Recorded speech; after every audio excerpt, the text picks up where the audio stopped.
Be on standby. Well, we continue to give you the unrivaled coverage of President Kibaki, the late, last lap of honor. And as you can see now, the procession has stopped. We're not very sure what is exactly happening, but that's about 15 minutes before they get to Karatina town. But I can see the military outriders are now back on their pikipikis, and I think now the journey has started again. So you would expect them to get to Karatina town in about 15 minutes from now, because they're going through this small town called Kangosho, which is about 10 kilometers or 15 kilometers to Karatina town. And I think from Karatina, probably maybe they were consulting maybe which route to take, because I know, Karatina town, there has been a lot of construction around that town, and there you'd expect probably maybe to see a lot of distractions because today is a market day in Karatina town, and so you would expect a lot of people in that town. And bearing in mind that the road is still under construction in that area, then it calls for serious rethinking and serious planning. So I think those are some of the issues probably maybe they were consulting about. But as you can see, I was just talking to my colleague here, Victor, and time now is almost coming to 9 o'clock, and bearing in mind that they left Lee Funeral Home at exactly 2 hours ago, that was 7 o'clock, and now they're in Karatina. Karatina is about, is it 80 kilometers? Thereabout, and compared to, if you look at the speed they're doing, it's relatively a good speed, considering that these are convoy, and you don't need to go at a speed of 120 or 110, and the road is still under construction. You can even see the way that house is maneuvering its way, perhaps, engineer, these ought to have been sorted out well in advance. Some of these speed bumps would have been removed for the sake of this exercise, probably, right? What do you think, engineer? The house, the Jaguar. Yeah, that's a Jaguar. There's a problem going over the bumps. Right. It is very low. The clearance is very low. But as you can see, the Jaguar's clearance is also very, very low, yeah? Which means it was not meant for this kind of bumps. You can see now is the one which is having problem maneuvering the bump. And I think where back there, it must have hit the bump, and then it was hit underneath. Undercarriage. The undercarriage. So that's why this road. Some of these bumps, they are not standard. Yeah. The time you wanted to have all bumps standardized with a proper design, But now people, it doesn't work because people just go and put bumps. They just call a contractor. Without a standard. Without standard, they want to make a bump. So you find some are very, very high. But you've talked about this, the standard and the height of a bump. How should it be now that you're here? Friendly. Right. If it is going to be there, it has to be a friendly bump. To slow you, but not to stop you. To slow you, but not to stop you. Yeah, because if a bump is going to stop... Look at that. I mean, it has stopped again, eh? Yeah, because the bumps, I think those bumps, Oh, dear. and it's sad. they are very big. It's very sad. You see, when a bump is big to make that you are stopping, it is equivalent to a pothole. Yeah. You are complaining about a pothole because it is stopping you. A bump which is very high, it stops you. A bump is not supposed to stop, it's supposed to slow you, reduce your speed. And a friendly bump... That's why it's called a speed bump. Yeah. Yeah. Just to check your speed. A friendly bump, you can even go over it, even when you are driving at 30 kilometers per hour. Yeah. But you have to slow. Yeah. Now you find in most areas, because they are having rubber strips Yeah. before they get to the bump. Yeah. So even worse, it is even worse. Rubber strip and even those big bumps. Yeah. So the Jaguar, which is carrying the body, you can see there is another bump there. You can look at it. Yeah, look at the way it's... Oh, yeah. Oh, Lord. It cannot go straight. It has got to maneuver sideways. And when you look at the clearing of that Jaguar, plus the fact that it's carrying a heavy casket, and then you have a number of people, I don't know how many people are riding in that Jaguar, probably maybe two, I don't know. So it tells you that even the load is also expected to be heavy. Yes. What more do we know about Victor? I know you're more into vehicles than so much. Would you want to tell us more about that Jaguar? Well, it's a special one for that matter, and it's for... We only have another one at the Lee Funeral Home, but the fact that this is a military event, the information you have at this one is also under the military. So they had to bring it for the purposes of this event. And it's a turbo supercharge, a stretch Jaguar converted into a hearse. And you see this one is a 4-seater because we have got a driver, co-driver, and either 500cc's turbo supercharge kind of a vehicle. But then depends with the specification and what you need to do with it. But the normal standard should be 2,500cc and thereabout. Okay. Yeah. Right. Because we have the program already here. Maybe I can take people through what is expected. Of course, the procession has left Lee Funeral Home. It did this 7 in the morning exactly. And they took they're on the way to Othaya and fast reading responsorial psalms up to around 3 p.m. And now between the hours of 3 p.m. to 4 p.m. The interment ceremony is expected to take with the final rite at the graveside. The state funeral procession, military honors, the 19-gun salute that Victor was talking about, the committal prayer, the interment, musical tribute, floral tribute, and President Great is thy faithfulness. It is well with my soul because he lives. Blessed assurance, what a friend we have in Jesus. All to Jesus I surrender. You raise me up, and my hope is built on nothing less. Quite such a beautiful song there. I like it actually. And Bwana Mungu Nashangaa Kabisa. That one is new to me. There's also another one that we all know here. Chakutumaini Sina. Ila damu yake Bwana. That's another song that you expect according to this program. And we've been here, and of course, with the Professor Mwai Kibaki, who was President Kenyatta's economic and policy advisor.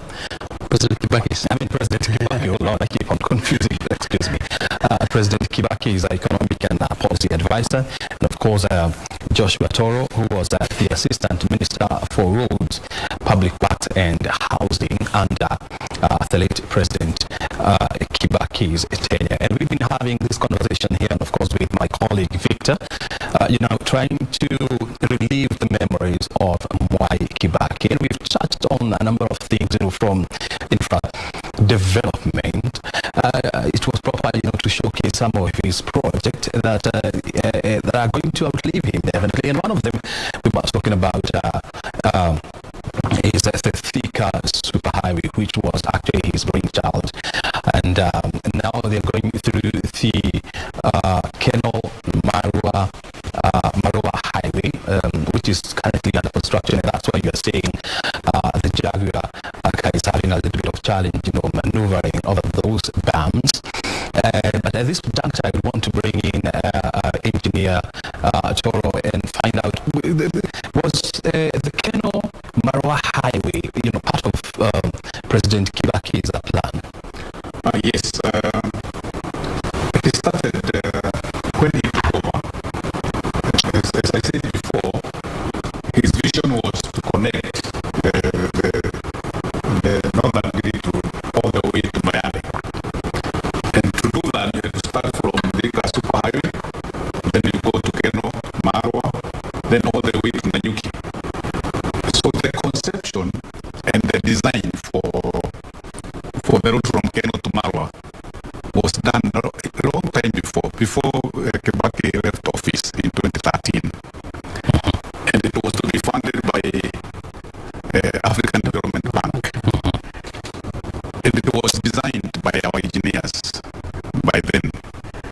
But the money from African Development Bank was not forthcoming because they had to fund the superhighway first. And the superhighway had to finish before they tackled the Keno Marua road. So the slowness that came about is because the funding was not available then. And also the way President Kibaki worked was very systematic, and the planner is here, professor as a planner. He knows very well what Kibaki wanted done. And the first 5 years, if people can remember very well, by the time we came to 2007, he was telling Kenyans that we are funding everything 95%. We are borrowing 5%. So it was Kibaki's idea that even infrastructure, we should be able to fund internally. So the superhighway, the Keno Marua road, was also to be funded internally. And funding internally also, the concept of borrowing. Whenever Kibaki borrowed money from World Bank or ADB, he knew exactly how that money is going to be paid. There was a repayment plan. And if that repayment plan was going to be abandoned to Kenyans, he would delay the implementation of certain projects. Just hold your thoughts there, because we should be coming back now. We just want to cross over to Othaya approved school, where our reporter John Jacob Curie has been camping the whole night, trying to keep an eye on what is happening. And now we want to cross over to him so that he can give us a brief of what is happening now that the cascade is less than 1 hour from where they are. Curie, if you can hear me, what's the latest you have from Othaya approved school? Thank you, O'Brien. We live from the approved school grounds in Othaya, and of course the members of the public continue to trickle in, as well as dignitaries who are attending this burial ceremony of the late President Mwai Kibaki. We've seen quite a number of them who are making their way inside the tent, of course, as we await the arrival of the body of the late President Mwai Kibaki. And we'll be talking to a few of them, but just to let you know, there is on standby as we await the body of the late President. Now, the celebrant of the Mass is the Archbishop of the Diocese of Nyeri, Archbishop Anthony Muheria, who of senior government officials ahead of the arrival also of President Uhuru Kenyatta and other senior government officials. Probably from what you can see behind me is the entrance of the approved school grounds, obviously where dignitaries will be coming through as they head towards the tent. The mass is scheduled to begin at around 10, led by Archbishop Anthony Muheria and Catholic priests. But remember, this is also interdenominational, so we've seen quite a number of talk to some of the dignitaries making their way here. But let me just hand it back to you a bit, O'Brien Kimani, so we can be able to grab a few people, then get back to you.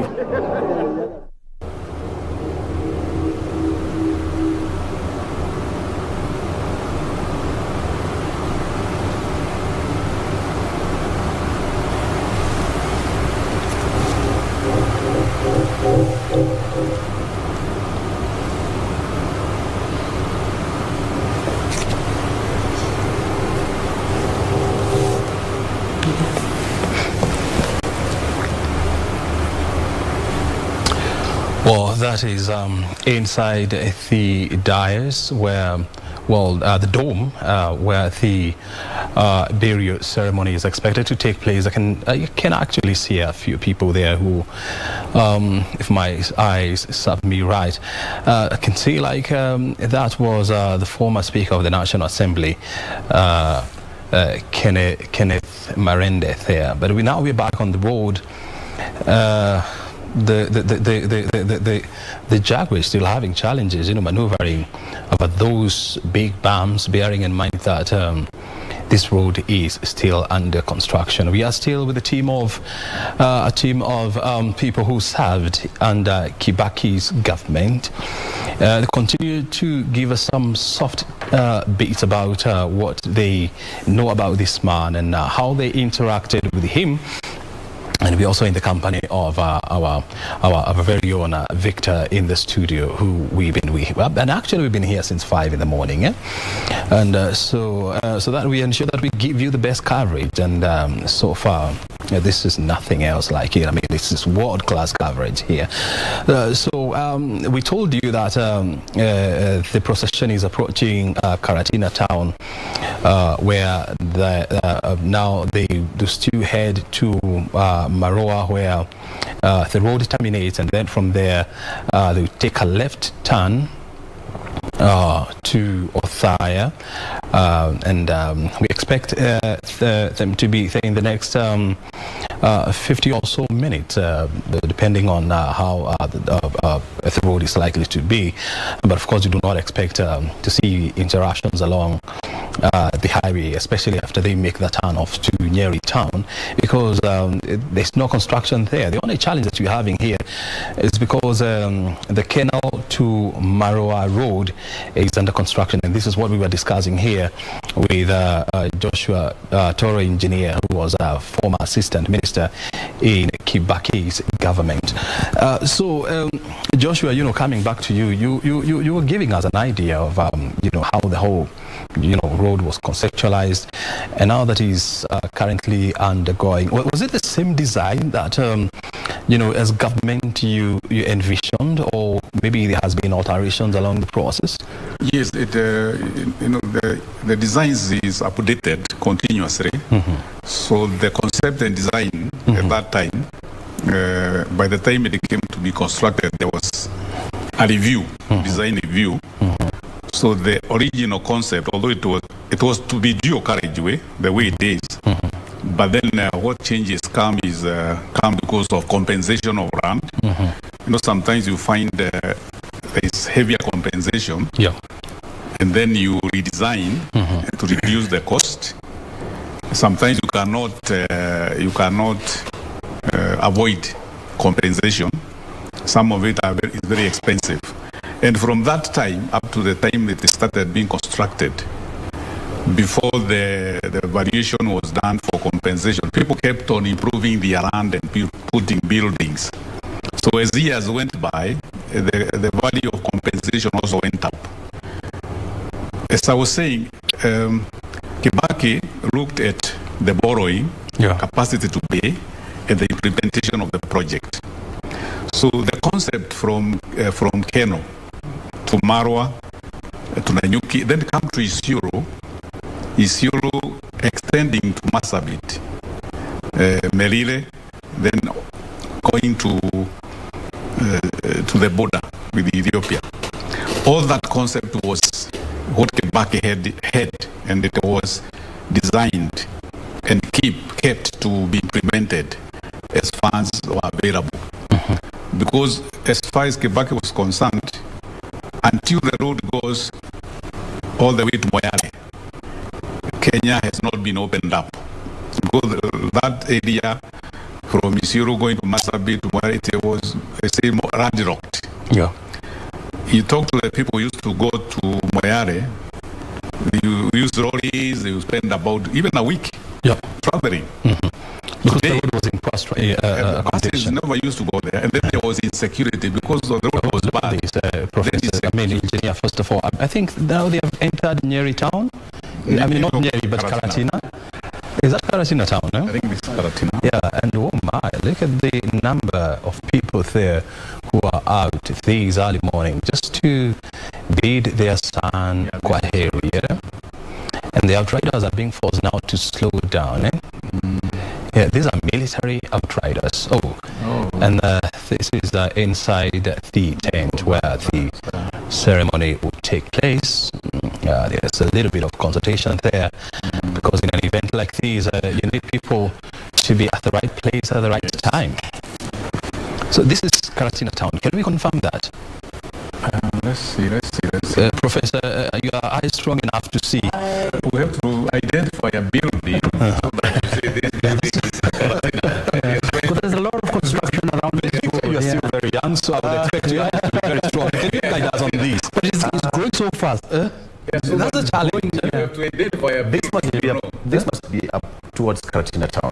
Towards, but not Karatina town. Yes. Again. Okay. Yes. This is Karatina town. This is Karatina town, Karatina town. So my eyesight is not failing me. No. You're right. So from here, I think to Othaya should be around 40 minutes or so. It's about 40 minutes. Yeah. This is. I'm yet to identify anything. We have to cross the railway. There's a railway crossing. Yeah, and there's a market. There's a famous market that used to be around there. Yeah. So I'm trying to see whether they have crossed that railway line. I'm yet to see that as well. So I could be wrong. No, this is not Karatina. But it is. They have not entered Karatina yet. It is not yet Karatina town, Yeah. But it is within the vicinities of Karatina town. I don't know. I'm not very conversant with that region, but I mean, I would support Karatina if I see one. Because of course there is that huge Chaka market that actually was also a brainchild of President Mwai Kibaki. Exactly. And he was concerned about the promises which had been made to people in Madira region. Well, let me confirm this. There's a colleague of mine, Wahome, he's telling me that this is towards Kibirigwi or Kifirigwi. And this place is called Kangosho Hill. In exactly. town. Yeah. Thank you, Wahome, for the props. And I mean, you've saved us from the challenges we are going through here. Yeah. And so the promises had been made. My very good friend, the late governor of Nyeri, Wahome Gakuru, who worked with me on Vision 2030. Yeah. He revived it and was very vigorous in demanding that it be planned and acted on. And I think the president was already aware that there was a need for this. He knows the area very well. So it got built. There are problems operating it, which I've heard about, managing it and all of that. But the fact is that there is now a modern market in Karatina. And the railway is back in operation as well. And the market is also huge, Yeah. It's still a huge market as far as produce is concerned, but other products are also coming in as well. Yeah. I also tell us, I mean, you are a member of the National Economic and Social Council, the NESC, which was very critical during Kibaki's time in giving the country economic as well as a social direction. Can you tell us something small about that as well? I think the president, as soon as he came in, was very interested in getting the best policy advice possible in transforming the country towards what he thought would be the country that we all desired at Independence Vision 2030. And he collected the best brains he could in the country, in the region, but also internationally, looking at what had happened in Korea, as well as the newly industrializing Asian countries like Malaysia, which became a model, and Singapore. He brought in some of the best people who had worked with the presidents of those countries in their formative period, and they were extremely useful to us. We brought in experts from Britain as well. Linda Choker, who was Minister for Overseas Development at one point, a very good friend of our country, and was at that time working with one of the multinationals, came to be part of the NESC. A lot of top business people in the country were also part of the NESC, as well as leaders in thinking, economists, as well as professionals, engineers, and who were involved in those. He wanted them to fill in the details. He had the vision, the details of how we get there step by step. And he shared it, listened, read all the reports very carefully, asked all the tough questions. And this was good way of policy making, because once you have recommendations at that level, with that kind of expertise, you flesh them out before they come to cabinet as papers and as proposals with his support. Very good.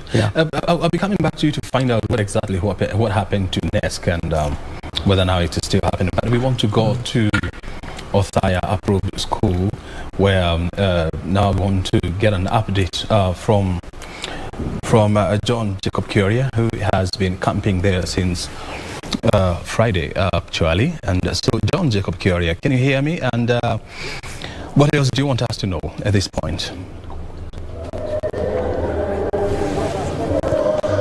Thanks to Brian. We're still at the Othaya Approved School grounds as we continue to await the arrival of the body of the late President Mwai Kibaki. And right now I'm joined by the Maendeleo Wanawake President, who will, tell us about how she remembers President Mwai Kibaki. Thanks very much. Probably start by, if you were to shape or you were to talk about President Mwai Kibaki's legacy, what would you say is his legacy? I'll start by saying, first of all, kwa niaba ya maendeleo ya wanawake, tuko hapa leo kufanya wa final respect to President Kibaki na kwa familia yake. Mwenyezi Mungu awapatie nguvu. What would I say about President Kibaki? He was our third president. All the Kenyan presidents performed very well. Founding father gave us a country. Second president yakaendelea pali alipata kazi. Third president naye akaleta yake. Having started at an early age, of course he was in Kenya from the beginning. He was younger and he was able to do very clear issues, sacrifice. We have been told the history, we don't have to go there. But I think for me today, it is to ask ourselves, are we able as a nation to carry the sacrifice President Kibaki has shown us, that you can sacrifice? I want to say what His Excellency said, and we are echoing that you can be a vice president for 11 years, and then you go down to be a minister of health with grace. That, if we are Christians, is something we need to respect and follow. His hard work. We are not seeing any business here of working smart. There's a lot of working smart in the country, especially to you young people. We are seeing a journey of hard work. We are seeing a journey of sacrifice where you are in Makerere, and instead of going to pick a big job in World Bank, those days of McNamara, those of us who remember that in the 70s, you come home to build your country. Sasa hii nchi tumenjengewa. Rais Kenyatta naye akaja akafanya yake mingi. Tumeona mabarabara tukinja. We keep on seeing infrastructure. He doesn't thump his chest, but we don't want to appreciate that. Time will tell. Let me leave that one there. But just say the highway. I use it on my way home every weekend myself to Yatta. That is my highway. He worked with other people also. He wasn't alone. He had a good team. So whenever you work with a team, tungeomba timu zote zikiingia hata ile serikali itakuja washike mkono kiongozi, kwa sababu you will deliver because of the team you have. Whether you are the deputy president, you are ministers, you are PSs, itakuwa ni mzuri sana kushika kiongozi na kusaidia to deliver. So President Kibaki, economy, agriculture, education. And for the girl child, the first thing we gave was a free sanitary pads when Charity was Minister of Health, Charity Ngilu. So without saying very many things, because they have been said, life of sacrifice, I think, is what we need to take home.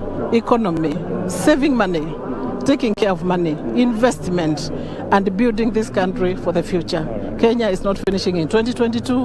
We shall all leave Kenya going on. So for you young people, sacrifice, and for the new leaders, it's an election time. Sacrifice for the nation, not sacrifice for self. So we say fare thee well, President Kibaki. With me as the Katibu wa Chama, Elizabeth Mayeka. All right. Asante sana. Thank you very much, Mama. Asante sana. Let me talk to the celebrant of a mass today, Archbishop Anthony Muheria. Thank you very much, Archbishop, for joining us. How far is the program so far? Well, thank you very much. We want to welcome all Kenyans today in this final send-off of our beloved President Mwai Kibaki. We want to ask all Kenyans to join us in prayer, wherever you are, whatever faith. Let us pray for this great man who has done us great service. So the body is on the road, and we should be expecting the arrival of the body here within the next 20 or so minutes. And we will then proceed to have the mass. Today there will not be a lot of the military drills that we saw yesterday in the state funerals, but still the military was to be taking charge.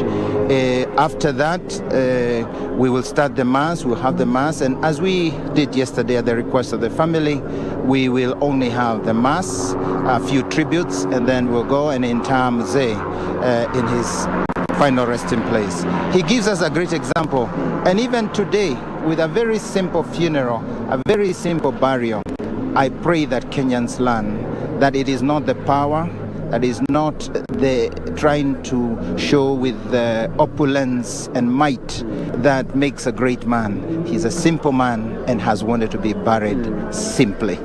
Yesterday, there were people who appeared to have a problem with your warning that there should be no politics in the funeral. I'm sure probably even today you will stick to your guns that there will be no politics in the burial.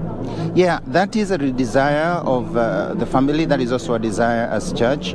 I don't think there is any fear or threat. I think they are very welcoming. Our leaders, when they are approached with respect, always listen. It is when we don't show respect, when then we enter in confrontation. We respect them fully. All the leaders will be here, but I think it's also fair that we also respect the function and the wish of the family. And I think we don't foresee any trouble today either. We pray that all of us will be satisfied by being present and praying for this, our dear elder, statesman, and father and mentor to very many. Thank you very much. Yesterday there was an issue at the dais, and you handled it with a lot of grace. How did you do that? I think, to be honest, it's what occurred to me at the moment. The Holy Spirit inspires us in moments, but I think much has been said about it. I think it should be the normal thing for all of us. When you have a young man who is a bit maybe deranged, maybe emotionally affected, I think we have to take people as they are, wherever we are. And even if we're in a serious occasion, just have a moment for those who are perhaps less privileged or who are in difficulty. But I don't want to put it like a special thing. I think this let's call it is a Christian, and it should be even the Kenyan thing. So let's not overhype it. It's just a gesture. Yes. Thank you very much, Archbishop. Asante sana. Archbishop Anthony Muheria. That incident yesterday, he handled it with a lot of grace, and he insists that's how Kenyans ought to treat each other. We continue to await the arrival of the body of the late president, but of course you can hear from the sky, sounds from the sky to be there are people coming in through the sky as they land in Othaya to bury a man who has been described as a gentle giant. President Uhuru Kenyatta, in mourning President Kibaki yesterday, he said that he went as well as the education sector in terms of improving access to education through free primary education, and that is part of his biggest legacy. Thika Road that entire stretch from Museum Hill to Keno, constructed under his watch and part of his legacy. And today, using that road for the very last time, this giant uses that road for the very last time as he comes to Othaya. And the residents of Othaya are out in their numbers to mourn this man. They called their member of parliament, they called Mheshimiwa, they called their father. They are out here to mourn that man, and they have come in their numbers. And probably as you monitor from your screen the convoy, you will notice there are numbers of people who have come out again in their numbers from the roads to at least say goodbye to the third president of the Republic of Kenya, a man you would say has set himself apart as a great man and a man who was able to achieve much in terms of putting Kenya at par and restoring Kenya's image in the globe or in the community of nations. And that is who President Mwai Kibaki is. And obviously, at some point, we saw some of the retired CDS or the Chief of Defense Forces. Then they used to be called Chief of General Staff or CGS.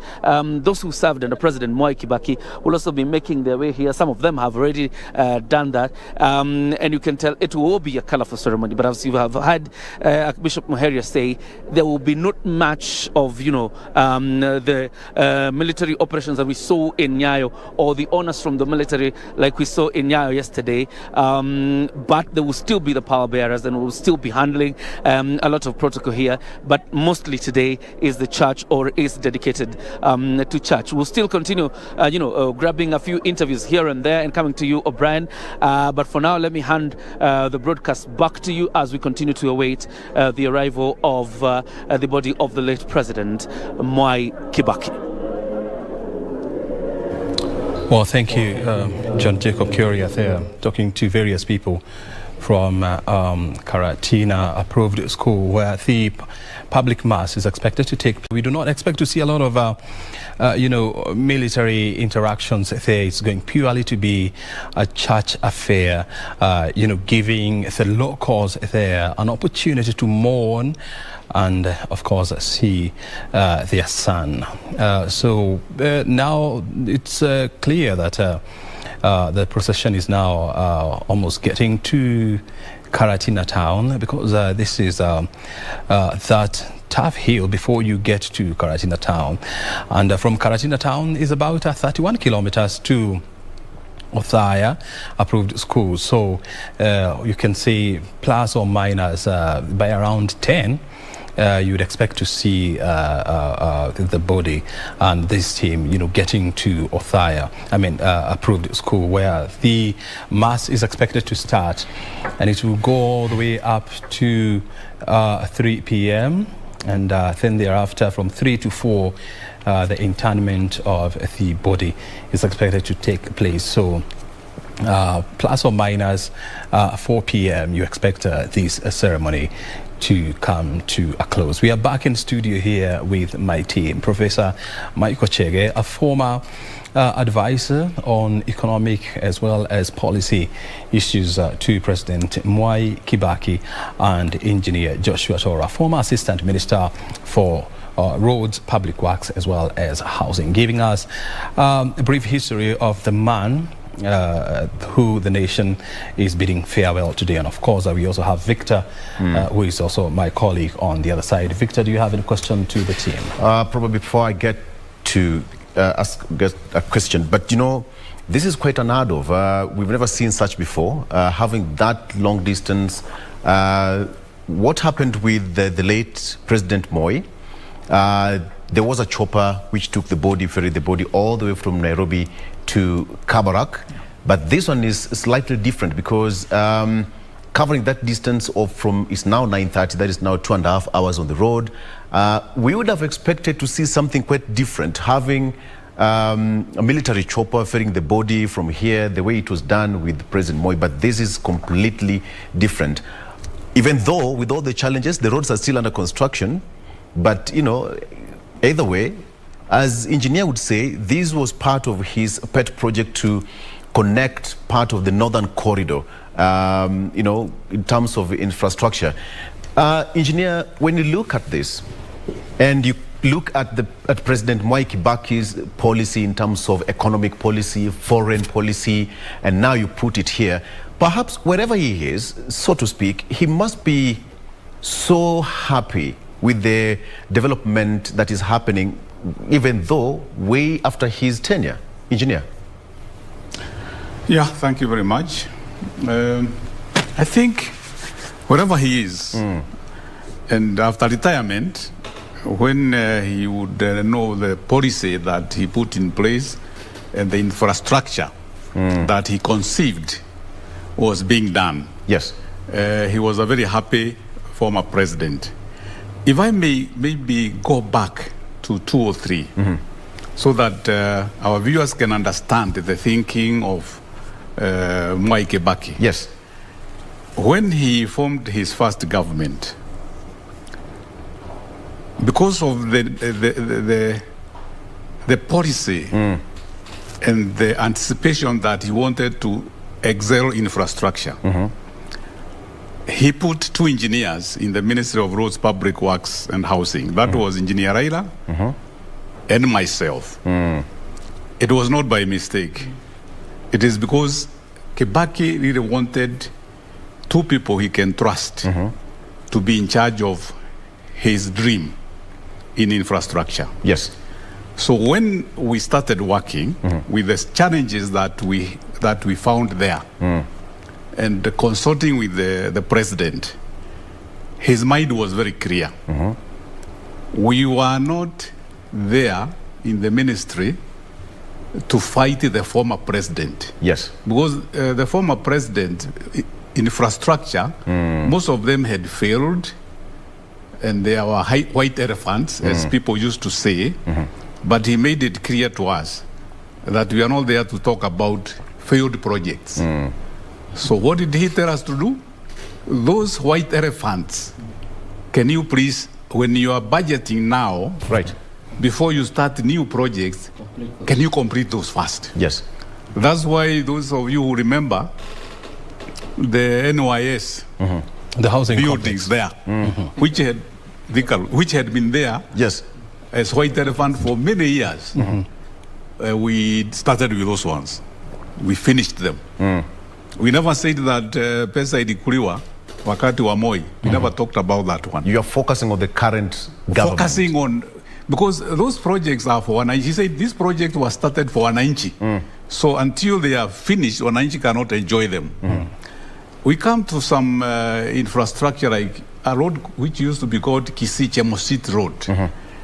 It was for a long time, election after election, that is in Kisii. Contractors would be ferried during elections, and then after elections, it would be abandoned. So by the time we came to finish that road, yes, the contractor we put on place was the 5th contractor.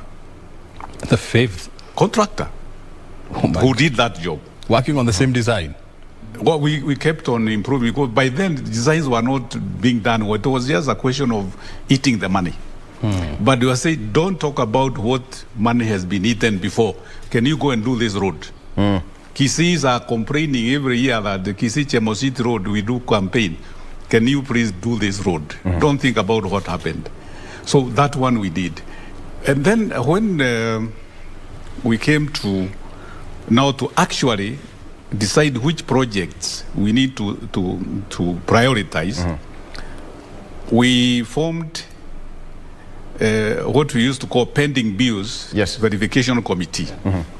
We put professional engineers and planners and accountants, auditors. We put them in that committee, and they went through all the contracts that were signed and did a verification of what to be paid and what not to be paid. The status of every project, so that we can be able to know where we are and moving forward, so that we can be able to do the budgeting.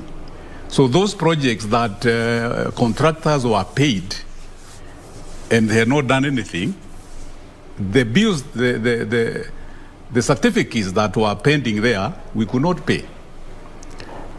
This is the time that you heard about the cowboy contractors.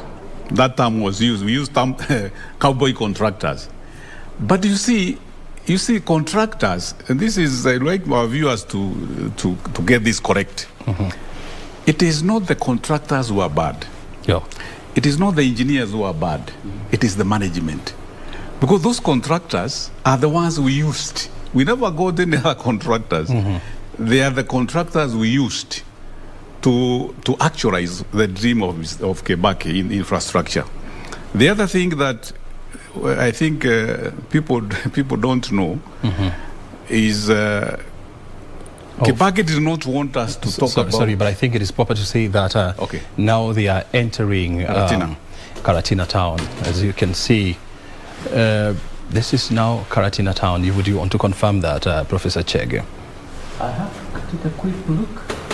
And find out, because once you pass the railway line, then that you're... Then we're in Karatina. Have we passed the railway? Right. and they have stopped. I think it's that bump. It's the bumps again? Maybe it has... This is the second incident that they've witnessed so far. In the bump, there's a bump there at Karatina which is very, very bad. Maybe it has held the undercarriage of the... of the vehicle. Because I can see in the background there, that is what we used to call the Karatina cinema. Behind there, a long time ago, before movie theaters became a thing of the past. I know you can relate to that very well. But I think there's a challenge with a high school somewhere. I think it is the undercarriage which is being affected by this. Which is having a challenge. Engineer, there is something quite peculiar here. This is the second time that they're having a stop. Yes.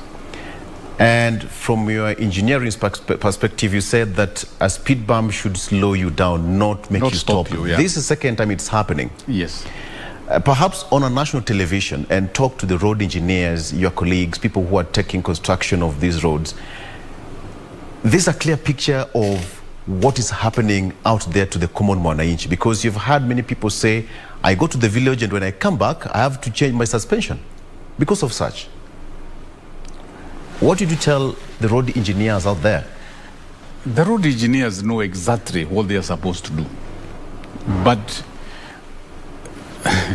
when any contractor who comes to pull the bump, they are paid on the material used. Yeah? All right. The quantity. Brian, do you get the point? The quantity. So when the contractors come, yes, the quantity you use, the more they use, the more they are paid. The more you are paid. Yeah, the more you are paid. That's what they look at. Yes. So when the engineer comes to do the need to calculate the quantity used, right, the contractor will have used, and he will be paid for what he has been used. So you find now some bumps are so big, and the contractor has been paid more money. So another one which is smaller, the contractor got less money. Yes. So it's a question of the small corruption there going on. Now you find all engineers know that the speed bumps are supposed to slow vehicles, not to stop. And over the years, because of the development of the vehicles, most of the vehicles are now coming and they are lower. Every time they are lower. Exactly. Right. So you find the speed bump that we used to have pickups and these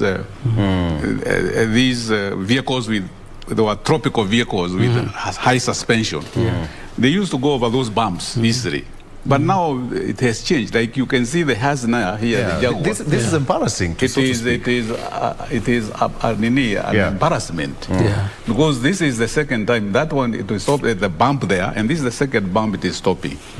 But I think what we are just doing here is just we are just speculating that it's an issue of bumps because it's yet to be confirmed. Because probably maybe they could also be stopping maybe for health break or something like that. You don't stop at nowhere. Or maybe they are just well, I'm just also speculating. I cannot confirm these. You see, if they were speaking to people, if they stop to speak to people, people come, it is different. Even if it is a health issue, they would go in somewhere where, not a shopping center, where it is open, where somebody can go and, But now where they are stopping, you can see there is a problem. There's a problem there. And the problem, I maybe can assume it is because of the bump, probably. Because it's not a health break there. There's no hotel there. The people, there are even no people there, crowding there to be talked to. So maybe our assumption might be right about the issue of the bump. All right. On your left is the procession to Othaya, and on the right of your screen is what is happening at the Othaya approved school in Nyeri County. I can see Kisumu Governor Professor Anyang' Nyong'o, who was actually the Minister for Planning during Kibaki's tenure. And next to him is Nakuru Governor Lee Kenyanjui there. I mean, let me hear your thoughts, Professor Chega. I know you worked with Nyong'o closely. Let me finish my point. Okay. What I was talking about, the thinking of the president when he endorsed us with the issue of the infrastructure. I was saying there's something that people don't know. The issue of President Moi's residence in Cabinet Gardens. The one with that house. The house that is just next to Kibera. It was the vice president's official residence. Yeah. Oh. Yeah. And the deputy governors during the colonial period. Yeah. So when Moi became the vice president, that's where he resided. Yeah. So when Kibaki was there a presidential house? It's a state house. State house. Yes. So when he opted to live in the vice president's house. He called us, me and Laila, about that issue. He made his, because the housing docket was under the ministry, he made it very clear that that house, the government is going to bestow that house to the former president for good. So that's how that house became Moi's house. Yeah. Even to today.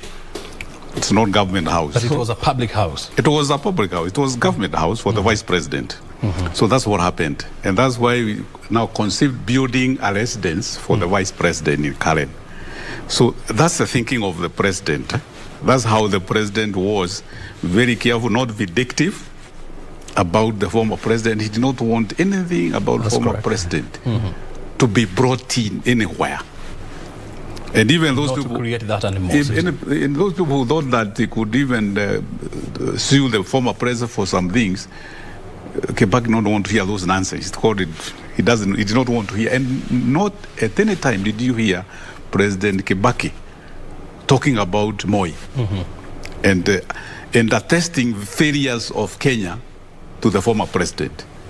And he said, now, for you, continue with what you are going to deliver. Forget about the past. And I think he had a lot of trust, especially for me. He trusted me. That's why I remained there for 5 years. Laila left in 2005 after the referendum. And Nyashai came. Nyashai was having his health problems. So for those 5 years, Kibaki had my trust. When I lost the election in 2007, because of the continuity of what you are doing, he took me to Kenya National Highways Authority, as a chairperson. I was not the chair, but we were the pioneer. That's when we formed Kenya. We were the pioneer board, but I was the only person who knew exactly what wanted to be done. Very well. So we went and formed Kenya, not forgetting that when I was the assistant minister, that's when we had the 3 road boards. The Roads Act is when we enacted it. Yeah. So I was fully aware of what President wanted the boards to do, those boards. Sorry, but I can see, I think, the wheels have started already, and now they are on the way to Nyeri. Well, they've stuck there for almost 10 minutes now. Exactly. Yeah. I'm just wondering now. They were expected to be in Othaya at 10. If this was to continue, then they're likely to take a bit of time, on the highway. Yeah. We are yet to understand what exactly was happening there, whether it was an issue of the Jaguar car that is carrying the casket, or maybe it was a question of consultations. But of importance is the fact that now they're on the way, and let's hope that they wouldn't have to stop again. And we continue to give you this coverage. This is Kibaki's final lap. We started at 7. That's when the body left the Lee Funeral Home.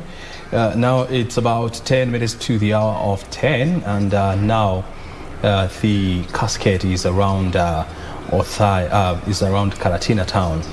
After these, they will have to go for another 35 kilometers before they get to Othaya approved school. And we've been crisscrossing the two places, the entourage and the approved school, just to show you what is happening there, because we have our team there. We have Nancy Okware, we have Beatrice Gatonye and John Jacob Kioria, who are right there just to bring us, various perspectives of what is happening now. The body has so far now gone through 3 counties, the county of Nairobi, actually 4. The county of Nairobi, the county of Kiambu, the county of Murang'a. Actually, Kirinyaga. This is now the 5th county. Yes. So Kiambu, Murang'a, Kirinyaga, now Nyeri. So they started with Nairobi, then Kiambu, Murang'a, Kirinyaga, and now they're in Nyeri County now. Interesting. And as you can see, thousands of people in Karatina, bracing the morning chill just to bid farewell to their son, bearing in mind that this would also be classified as Kibaki's local town, which is less than 40 kilometers from where he was born. Another area that would be very interesting to you is the entourage is expected to go through various centers, and I can take you through them. After Karatina, they will go through a small town called Mathaithi, at the junction to Mokoroene. Then there's also another town called Giagatika, junction to Tomotomo. I want to pause at Tomotomo because it is very significant, because that is where the late Kibaki's wife, Mama Lucy Kibaki, went to high school. That's correct. Tomotomo Girls High School. So I don't know whether they may stop there just to honor the school. Look at the people in Karatina waving white handkerchiefs. It's a sign of peace. This is quite interesting. Prof, do you want to say something about this? This is Karatina at its best. This is the people coming out in huge numbers. Not far from Tomotomo, as you've said, the center of Presbyterianism in Central Province, together with Thogoto. First missionaries arriving in Thogoto, then moving on to Tomotomo. Kenyatta actually went to Thogoto, but he also spent some time in Tomotomo as a young man. That's Kenyatta, the senior. Yes, Jomo Kenyatta, sorry, That's how deep it goes. And the education there, and early education and PCA work is still an imprint. It's not just the school, also the hospital, the church, and all. Oh dear. Well, Engineer Toro, I mean, you're completely gobsmacked. Do you want to say something about what you're seeing on your screen? When I look at this, I see people are genuinely happy to receive their president. And also sad that is the last time they're going to. And sad at the same time. It's a combination of happiness and sadness that they have bid him farewell after knowing him for all those years. Because President Kibaki was the politician in Nyeri, the top politician in Nyeri, respected. And every politician in Nyeri who wanted to go anywhere, if you are not associated with Kibaki, then people will just sideline you, because the people in Nyeri wanted the leaders to be mentored by Kibaki.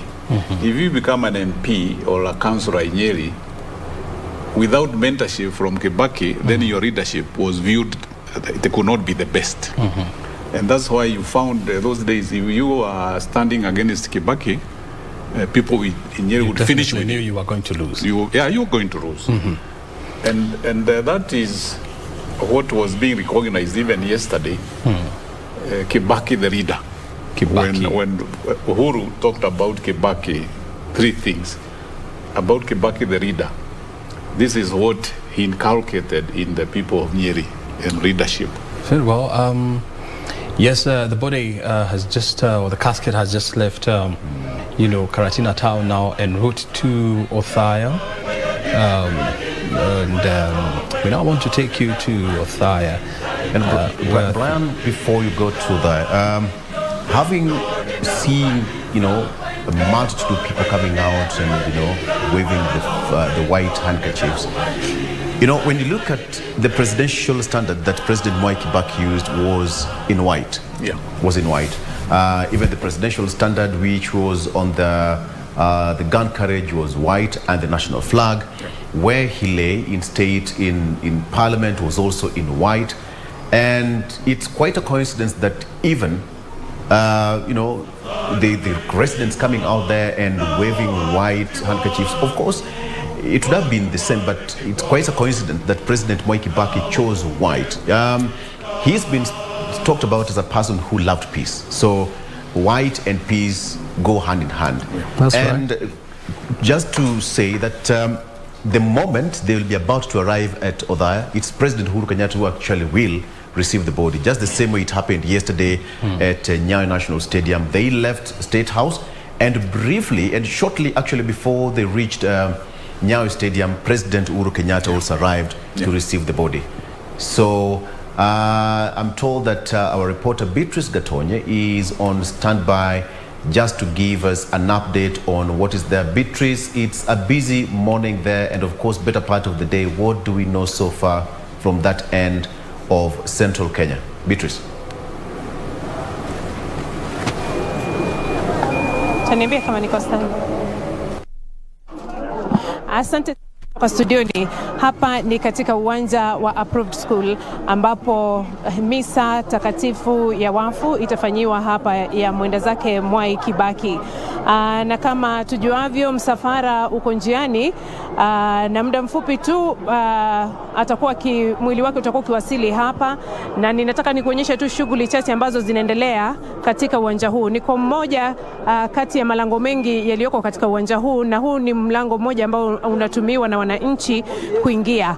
Hapa wananchi wanakaguliwa. Kuna vitu ambavyo haviruhusiwi mtu yeyote kuingia navyo, kama vile kiberiti, ama maji, ama juice, ama vyakula vingine vyovyote. Na kama jinsi ambavyo unaona kulingana na picha ambazo unaonyeshwa hapa, ni kukaguliwa. Kila mmoja anafanyiwa ukaguzi kuhakikisha kwamba usalama umeimarishwa katika uwanja huu. Wananchi hawa wanapoingia katika uwanja huu wanakutana na maafisa wa NYS ambao wamewasubiri hapa, wanapatiwa maji, wengine pia wanapewa, na kisha baada ya kupatiwa maji unapatiwa mkate, alafu kisha pale mbele kuna soda za kila aina. Ile soda ambayo wewe unaipendelea unaichukua hapo, na kisha unaelekezwa mahali ambapo unastahili kuketi, na unasaidiwa na maafisa wa NYS pamoja na maafisa wengine wa polisi ambao wako katika eneo hili. Kando na hayo, mtazamaji, tayari wananchi wameanza kuketi, na kama tujuavyo Rais Mwai Kibaki hayati sasa alikuwa anapendelewa sana hapa kama mbunge, kwani alihudumu tangu mwaka 1974 hadi mwaka 2013 kama mbunge wa eneo bunge la Othaya. Hivyo basi wakazi ambao wanamiminika katika uwanja huu wana hadhi kubwa sana na wanamheshimu sana mwenda zake, kwani ni kiongozi ambaye amewahudumia kwa muda mrefu, na ni mengi ambayo yamesemwa kuhusiana na kiongozi huyu. Na ningependa nikuelekeze upande huu mwingine. Baada ya wananchi kuingia, pia wanapata fursa ya kutazama picha ambazo zinaonyesha safari ya rais mwenda zake hayati Mwai Kibaki. Hizi ni picha ambazo zinaonyesha yeye kama mtu wa familia, yeye pamoja na mke wake Lucy hapo pamoja na wajukuu akiwasomea vitabu. Hizo ni picha ambazo zinaonyesha Kibaki kama mtu wa familia. Kando na hayo, pia kuna picha nyingine ambazo zinamuonyesha kama mtu wa kitaifa. Alihudumu katika nyanja mbalimbali katika serikalini, hapo akiwa pamoja na hayati mzee Jomo Kenyatta, na yeye kama anahudumu pia kama katika nyadhifa mbalimbali alizokuwa amepewa kama kwenye serikali. Picha inayofuata ni picha ambazo zinaonyesha rais hayati Mwai Kibaki kama mbunge. Kama jinsi ambavyo nimekuambia, alihudumu kama mbunge wa eneo hili kwa takriban miongo minne, na picha hizi zinaonyesha safari yake yeye kama mbunge wa eneo hili. Kando na hayo, tuna picha ambazo pia zinamuonyesha ama zinaashiria wakati wake alipohudumu kama waziri wa fedha, na amesifiwa sana kama waziri ambaye alifufua uchumi wa nchi hii, waziri ambaye alijitolea kuhakikisha kwamba uchumi wa nchi umeinuka. Kando na hayo, pia kuna picha ambazo zinaonyesha hayati Mwai Kibaki kama makamu wa rais, ambaye alikuwa makamu wa rais wake hayati Daniel Arap Moi. Hapo hizo ni picha ambazo zinaonyesha wakati wake yeye pamoja na hayati rais wa pili wa Jamhuri ya Kenya Daniel Arap Moi. Picha pia ambazo zinafuata ni picha ambazo zinaonyesha kuhusiana naye kama kiongozi wa upinzani, hapo wakiwa na John King wakati ambapo walianzisha chama cha DP. Hapo hizo ni picha ambazo pia zinaashiria hayati Mwai Kibaki kama kiongozi wa upinzani. Picha inayofuata inaonyesha nyakati mbalimbali alizohudumu kama rais wa Jamhuri ya Kenya. Amesifiwa kama kiongozi ambaye alijitolea kuwasaidia Wakenya kuinua uchumi, kutengeneza barabara, kama jinsi ambavyo hapo tunasikia studioni wachanganuzi wakizungumza zaidi kuhusiana na jinsi walivyotengeneza barabara, walivyounda barabara nyingi. Amesifiwa kama rais ambaye bila shaka alileta mabadiliko makubwa hapa nchini Kenya. Hatutaweza kuzungumza kuhusu safari ya hayati Mwai Kibaki bila kuzungumzia kuzinduliwa kwa katiba mpya mwaka 2010. Hii ni safari ambayo alihakikisha kwamba ameifanya, na nchi hii ikaweza kupokea katiba mpya ambayo imesifiwa sana kama mojawapo wa katiba ambazo ni nzuri sana kote duniani. Hapa ni katika uwanja wa Approved School, mtazamaji, ambapo mwili wa hayati Mwai Kibaki utakuwa ukiwasili muda mfupi kutoka sasa, ambapo viongozi wa serikali pamoja na wananchi wa hapa Othaya na kote nchini Kenya tayari wanaendelea kumiminika katika uwanja huu ili kumpa heshima za mwisho na pia kumsindikiza kiongozi huyu ambaye bila shaka amesifiwa kote ulimwenguni, na wengi wamemwomboleza kama kiongozi aliyejitolea kuhakikisha kwamba taifa hili linainuka kiuchumi, kimaendeleo na mengine mengi. Na watu wa eneo hili tayari wamefika hapa kwa wingi kwa sababu wanajivunia kiongozi huyu ambaye wamemtambua kwa ukaribu sana, kando na wengine wetu kama Wakenya ambao tunamjua kama rais,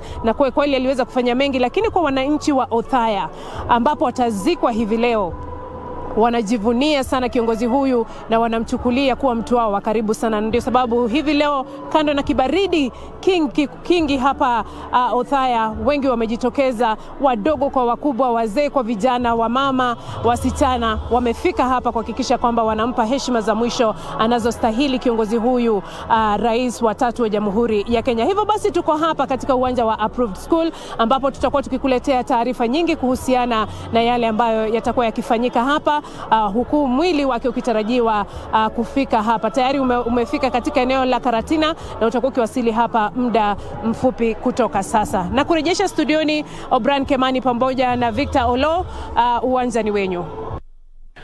Thank you so much, Beatrice Gatonya there. That's a comprehensive update on what is happening down there in Othaya with the pictorial evidence of life and times of President Mwai Kibaki. And now, as you can see, guests have already taken their seats. And of course, as per the information is that that dome is going to carry 15,000 people and the rest will be beamed live on different screens that will be stationed out at that dome. And of course, security is also paramount, which she said that is taken care of adequately. So particular items are not allowed into that particular area. Things with matchstick, water and what have you, just for security purposes. Those are the things that will not be allowed. They are a few minutes away from home, and of course it's now 3 minutes past 10 o'clock. We predicted that probably plus or minus, and of course is 3 minutes past the hour. We've seen 2 stops so far, and we can attribute that spillover the hour because of those stops. And of course the road is still under construction, so yes, it can pass that way. But then President Uhuru Kenyatta will be the person to receive the body, meaning President Uhuru Kenyatta at this particular point should be en route to Othaya. A 19-gun salute will be given in honor of the late President Mwai Kibaki. And of course we are also informed that a few meters to the home, the gun carriage will be there.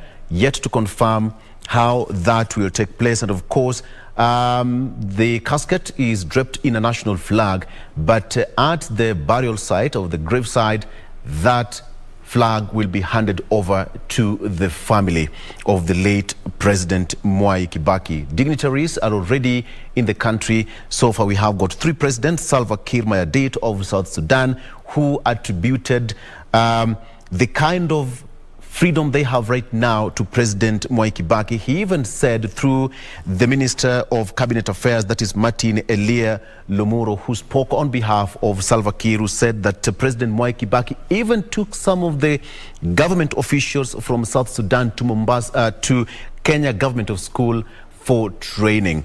And that is why they are so grateful to President Mwai Kibaki. The negotiation was done here in Kenya, and the peace accord was also done here in Kenya. Prof, it's when you talk of peace, when you talk of international relations with other nations, we can never talk much about President Mwai Kibaki. South Sudan is enjoying peace right now, and if you look at the flag, it's more or less the same as Kenya's flag. That's correct. Right. I think you're absolutely right.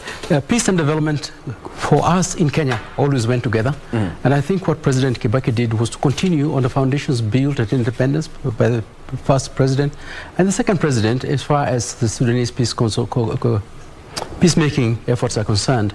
I think President Kibaki's introduction and innovation here was something he called economic diplomacy. Yes. And business diplomacy, going alongside peacemaking and development.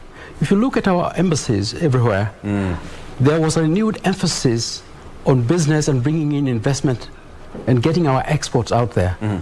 And part of the training, you just mentioned the importance of training here, Kenya School of Government, but also Foreign Service Institute at our Ministry of Foreign Affairs, began getting a tweak towards emphasizing those issues. He was very conscious of them. He met the ambassadors. He wanted to know from each one of them, they meet I think once every 2 years, what exactly have they done to promote economic. But you're right, peace in our region. If you look at what happened in Somalia, our armed forces intervened when our tourist resorts in the coast came under attack. Yes. We didn't attack first, they attacked. We had to respond, and we did. As far as Somalia is concerned, we continued a very good cooperation as far as security in the region is concerned with Ethiopia. He was also so passionate about foreign policy. Absolutely. Absolutely. And foreign policy because he realized very well that we needed excellent relations with all the countries in the world. Let me tell you, a lot of people talk about looking east policy under Kibaki. I think that is not quite accurate. Yes. What he was doing was saying we are going to consolidate our relationship with the traditional partners in the West and in Africa, to start with in Africa and to start with in East Africa, but we are also going to add onto that relationship, onto our baggage of relationship with these new emerging countries in Asia. So what you do see, despite all this lookish policy, is that we have continued our relationship with Western countries, with America, with Britain, with France, with Germany. Yeah. In fact, they've grown quite tremendously over that period. At the same time, we have added, in his tenure, our relationship with Asia, particularly East Asia and Southeast Asia. Yeah. But Prof, again, before I let you go, if you look at his approach in terms of how he would handle issues, he would mediate through ministries, through envoys, through different departments, not as a person. He would delegate duties. How would you attribute this to his personality and in terms of how he would run his government? I think from the very beginning, and I think the minister here will attest, he said, I will delegate, but I will delegate to the most efficient. Actually, the minister will also be That's the one. I will delegate to the most efficient people I have. Ministers, permanent secretaries, directors, managers, policymakers, advisors. Get the best, delegate to them, sit back and wait for the report. But you had better make sure when you went with your report to President Kibaki that it was up to snuff. It was up to the standards of his. Otherwise, privately, you get a lashing. Waziri, give me a picture. When you went to report to the president, okay, he was your boss, Mzee, this is what I've done, this is the far I've reached, and this is the next step. How would you react? Professor in a cabinet meeting? Professor is very right. You know, Kibaki, you don't go to see Kibaki to tell him anything. Yes. As long as you are working, he'll leave you alone. He does not want you to go reporting to him. You are going to tell him what? Can you tell Kibaki, you go and tell Kibaki, give me the results. I have started on this road. No, Yes. no. He's there. He knows exactly what is happening everywhere. Right. So if you make a mistake, that's the time maybe he'll call you. And if you find Kibaki telling you to go and see him, it is either you have done something that is not right, or there is something that he wants you to initiate. Otherwise, Kibaki will not bother you. For example, in the docket of roads and infrastructure, Yes. we would meet. He will not, just like when you find that he wants to meet you before he goes to the construction site to launch a road.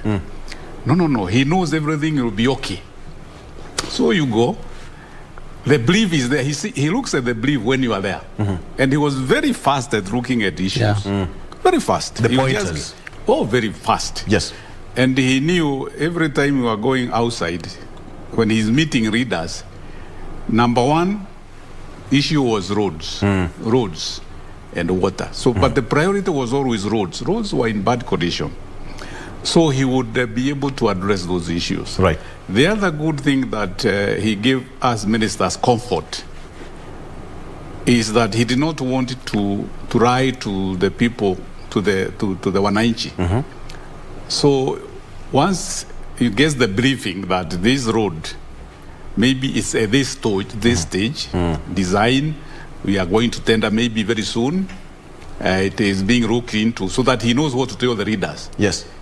If, for example, we are launching a road and other roads have come up, and I give him the brief that this road is maybe being designed, because we look at the road before going to a certain area, he would make us very comfortable and say, mnajua serikali inafanya kazi na budget, na hii budget inapitishwa na bunge, hiyo ndio tunafuata. Kama hii barabara haiko kwa budget mwaka huu, hamwezi jengewa hii barabara. Yes. So you have to plan it. Sasa tutaiweka kwa budget mwaka ujao. He will never tell wananchi that itatengenezwa leo, itatengenezwa mwaka huu. So they gave us a lot of comfort that President has said it is not in the budget.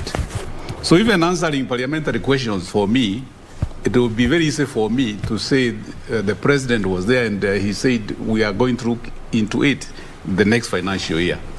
But he would be able to tell the people the truth, and that gave us a lot of comfort. Absolutely. Yes. All right. And and also if when you are giving the belief, and this is something that we learned to be thinking on our feet. You don't know what he's going to ask. For example, you are explaining about the road, and there is the drawing and the map of the road.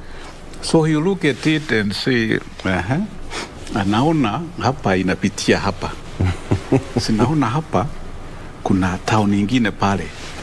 Sasa kwa nini hii barabara isiingie huko? Wale watu watasema nini? How many kilometers is it from here to there? So you have to have all the facts right. Yeah? Right. And you have to have the figures. Tukiingiza hapa, kwani itakuwa tutaongeza pesa ngapi?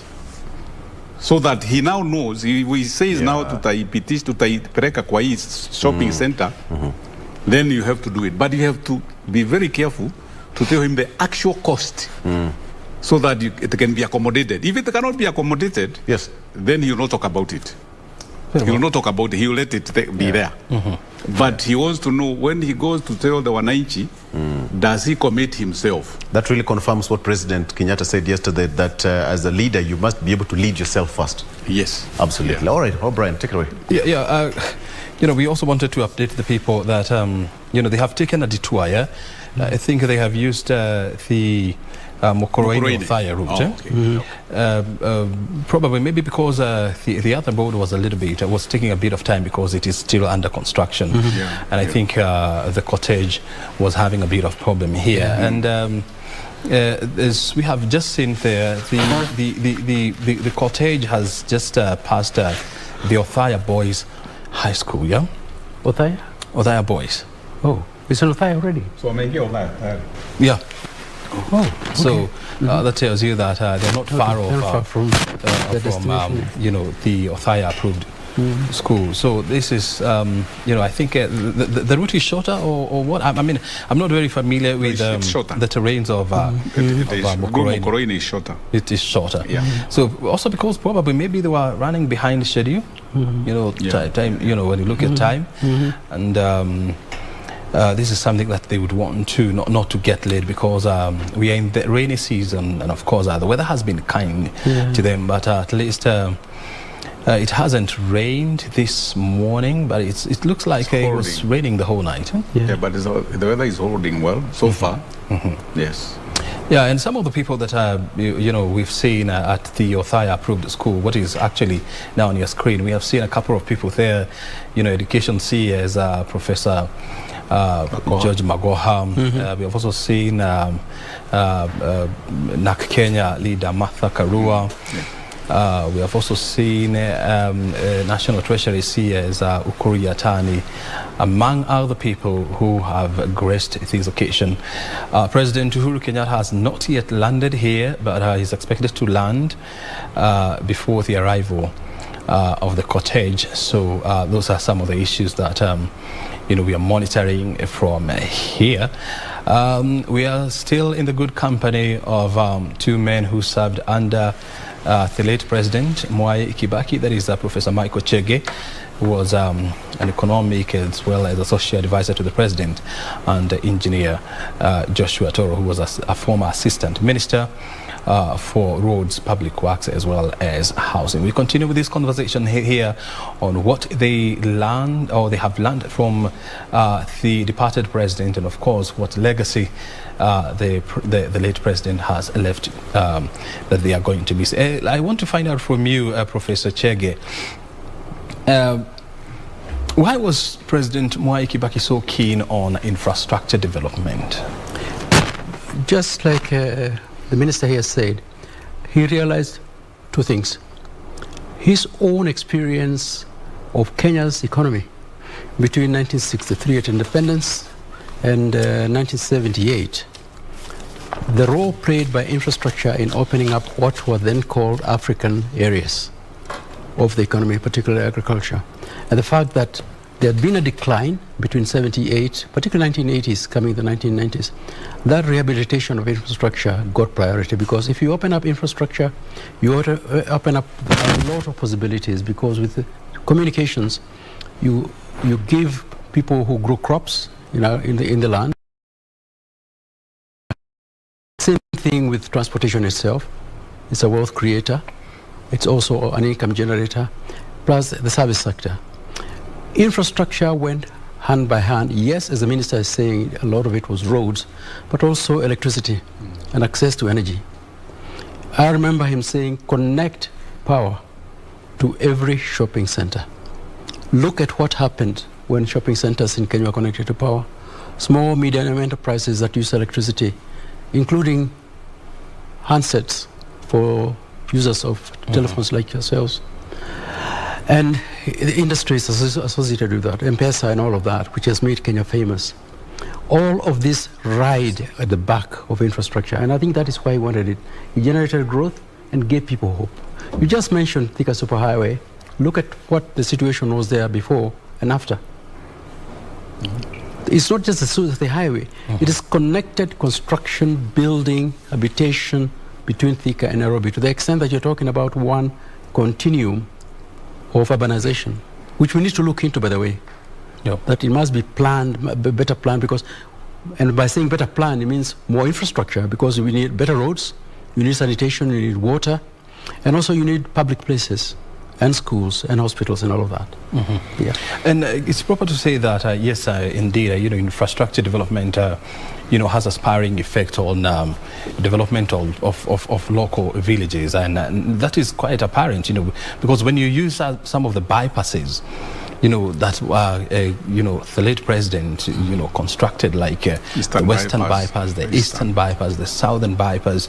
I mean, you've realized the significant development in terms of real estate. Yeah. You see towns that were never there. You see new estates that were never there before.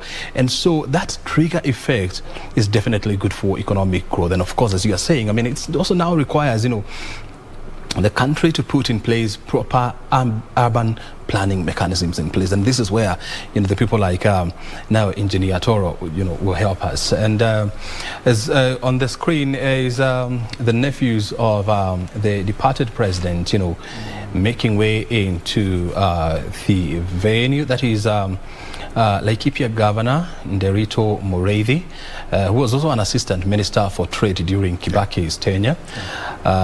He's also an economist, right? Yeah. And an astute one. And he used to work for the International Finance Corporation, which is the lending arm of the World Bank. So also made his way there.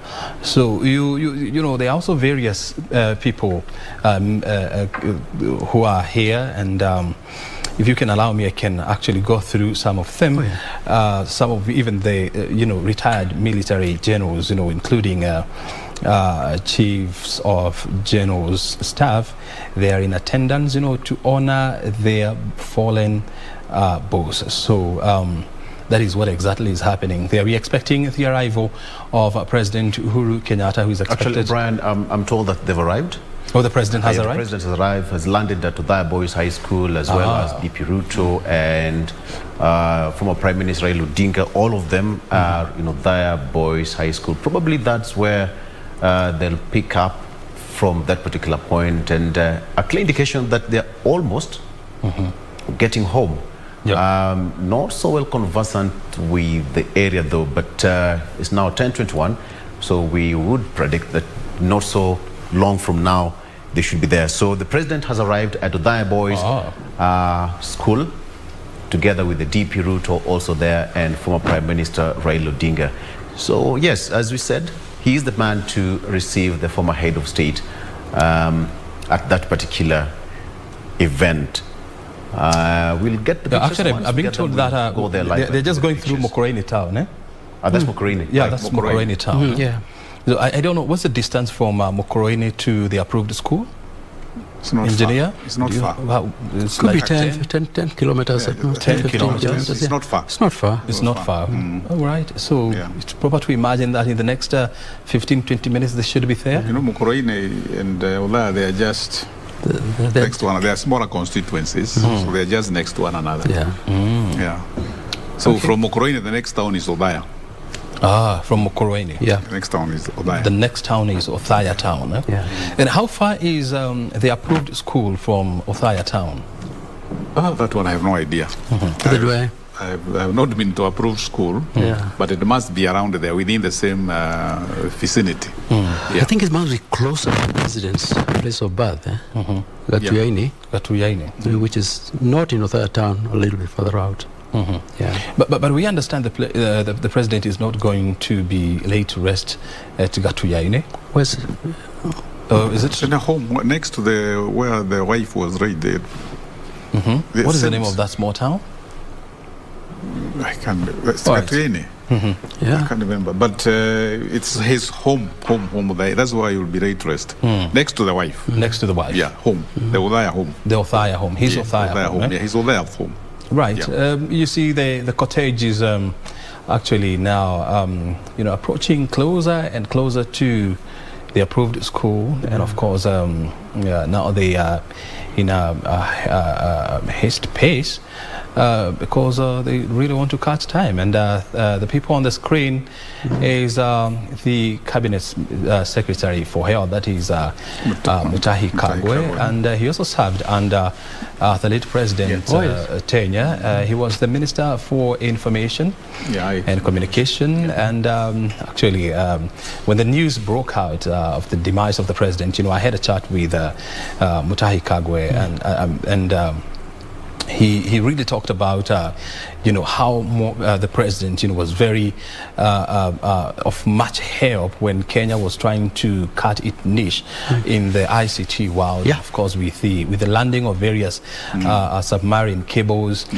and also of course with the rollout of M-Pesa, which is one of his digital legacy project. Of course, I don't know whether you really want to talk about that and how it has spurred economic growth in the region. I think this is again part of Vision 2030, making Kenyan economy electronically driven, modern age.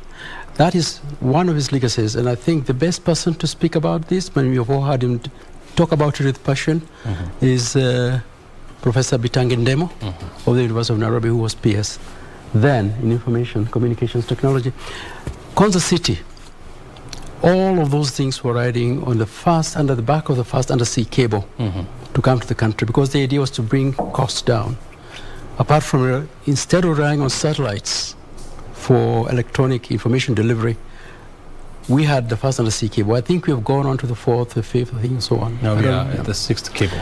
And that has made us a really important demonstrator in the developing world of how you use electronic technology for information, not just for information like we're doing here, but also for commerce, for buying and selling, and particularly in the financial sector. And you just mentioned M-Pesa, in which we are a global leader. So that again, when you talk about legacy, is those are the things. And he took a very strong personal interest in this, in ensuring that all the obstacles on the way were removed. And I think we owe to him the fact that we went as far as we did then. I think we must revisit areas in which we're lagging behind. I think Konza City and the international partners who are supposed to come with us, the government of Korea, they're in there with a foothold in a big way, but also international players from the United States, the big brands like Google, Hewlett-Packard, all IBM. of them, IBM, FedEx, who had expressed interest in an airport there. All of these players should be brought on board now, just like we had intended, if his legacy is to be continued. I know there were a few problems. For example, National Land Commission, as the minister was saying, land is always a problem to get projects started in our country. And it makes our projects in Kenya more expensive because landholders always hold out for money, and it takes time. Regardless of all that, we know what the problems are. Let's go out and solve them. Yeah. Very well. And I think it's also highly appreciative to note that, since the body or the cottage left the Lee Funeral Home, it's very interesting to note that we haven't seen this procession, going through a road that is not would not be said to be not in good shape. Yeah. Because the only stretch that we can talk about is the Kenol to Marwa, which is under construction. Yeah. When you look at the roads, which is definitely a legacy of Mwai Kibaki, engineer. Yeah, they were not there. And just a minute, that is Professor Anyang' Nyong'o, the governor for Kisumu, and the former Minister for Trade, Mohisa Kitui, who went on to become the United Nations Conference Trade and Development, Geneva. UNCTAD, Secretary General. That was quite a high position. That is also Senator Samuel Pogisio, who was also Minister for ICT during Kibaki's time. Actually, a lot of people there, coming to Mona. That is also Amos Kimunya, who was the Minister for Finance then. And also next to him is Speaker of the National Assembly, Justin Muturi. All at the Othaya approved school, waiting for the arrival of the cortege so that they can bid farewell to a man they have known and they have admired and they have worked with for quite a long time. We were talking about the roads, and I look at that, quite a beautiful landscape there, very green, and the road is absolutely stunning. This is very, very good. Do you want to say something about that? Yes, because you have pointed out about the road, you can see the quality of the construction of that road. One thing that President Kibaki was very particular about is getting value for money and getting, previously you would get a road which has been tarmacked and within 1 year there is no road. And he said he does not want that nonsense anymore.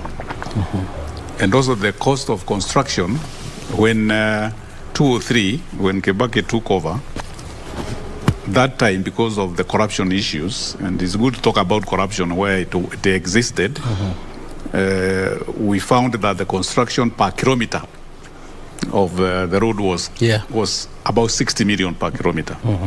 So we brought it down to about 30 million per kilometer. And 30 million per kilometer. It down by half. By half. And also good road. Well designed and supervised, because supervision never used to be there. So by bringing the cost of construction per kilometer to 30, we were able to do more roads. And that is where we started. Our first budget, because we inherited a budget which was there at 202, 203. The roads budget was below, the entire road was below 20 billion. 20 billion shillings. Yes. So when we put every cost-effective measure in place, me and Laila. And this was inclusive of the recurrent expenditure? Yeah. Wow. So when we put all those measures in place, we were able to kickstart the construction. So the 203, 204 budget was doubled. And we exhausted that budget, and we had to have supplementary. Kibaki handed us more money. The only thing that he was very clear about, never give out work, and don't tender if you do not have money budgeted for that particular year and that particular road. That is what we call prudential financial management. Yes. So you wanted Kibaki to be on wrong footing with him. Go against that. Was asked, where are you going to get money to do that road or to do that project? So he was very particular about that. The other issue I like the viewers to understand what Kibaki wanted us to do. He told us to look into why contractors are not being paid. Even when there is money, we want contracts to be paid and paid quickly so that they can go and do more work. So when in 203, I called a meeting. Laila told me, can you look into this issue, because the president wants to know why contractors are not being paid quickly. So when I called the meeting, and I said I wanted all those people who signed certificates, I want them in my boardroom. Everybody who approves payment of a certificate for a contractor. So I was surprised. 28 Signatures. signatures were signatures. required to pay a certificate. Oh, dear. So contractors would employ permanently people to be chasing those certificates.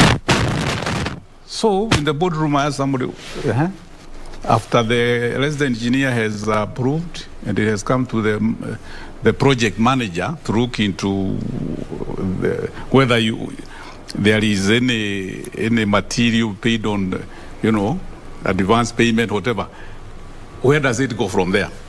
So you find somebody say it comes to procurement. As procurement, you're involved in tender and valuation. What is it coming to do? No answer. They goes to internal audit 3 times. What are you doing? So 28. So we reduced them to 6. 6 signatures. From 28. From 28 to 6. So you eliminated a total of 22 signatures. So once the certificate is submitted to headquarters, then 6 signatures. And then the contractors never come to chase payment here.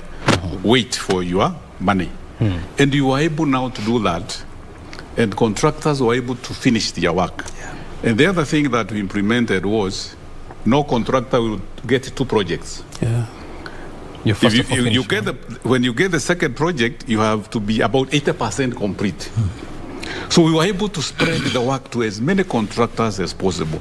So there was no rush for contractors to come and get three projects, 2 projects, which they will never even implement. So that way, that's how we were able to move very fast, even in the housing sector. And also the public works. The talk roads, now public works, and even the housing sector. Yep. The same was implemented. And that is basically what the Kibaki was looking into all his ministers. Work without supervision from me. But he would know whatever was happening everywhere. The other point that I would like viewers to know, for the 5 years I was the assistant minister, another 6 years when I was in Kenya, let's say when I was assistant minister, there is no one day that I got a contractor coming to my office saying that I have been sent by Kibaki to be given this work. It's never happened. Never. I have never gone to Kibaki's state house and Kibaki would be having a contractor saying, can you go and help this contractor? Or Kibaki would call and say, I'm sending a contractor to you. Never, not even once. That is the man you're talking about. So, contractors never used to go to state house to get work. They would come and tender professionally. They would be given and supervised professionally and paid. So that is Kibaki. Never. Even my minister, even Raila or Nyashai when he came, there is no time that any of them said we have instructions from State House that we do this. So the busy bodies that are characteristic of State House that we are being sent by the president, blah blah. Those busy bodies were not there. And the so-called hangers-on. And hangers-on, they were never there. I want to hear from you can confirm that. I just want to confirm that. I also want you to tell me things. Because how did we end up with unpaid bills to contractors now of more than 330 billion shillings? And Uhuru Kenyatta, the current president, has been very tough, to ministries telling them, please pay contractors for the work that they have done. How comes we never used to have that during the short answer to that, Brian, is this. Just as President Kibaki was keen on projects being completed and money being spent, he was also as keen to make sure the tax money comes in. You just said that President Kibaki never called you about a delayed road and a delayed payment. The same thing we heard from Mr. Michael Waweru when he was at the Kenya Revenue Authority. You read his book, the Kenya's Tax Czar, and he was told when he took over that there's this phone which links you straight to State House. If it calls, pick it up. He says, from the day he got in there to the time he left, it never rang. Yesterday, or I think the day before, Willie Mutunga the former Chief Justice, Dr. William Tunga, was saying he never got a call throughout his tenure from President Kibaki calling him about a case. And he had said the same thing, incidentally, when he quit his tenure as Chief Justice. So you're hearing now again from a third time. This is, the important thing is here was delegation, but also integrity. Yeah.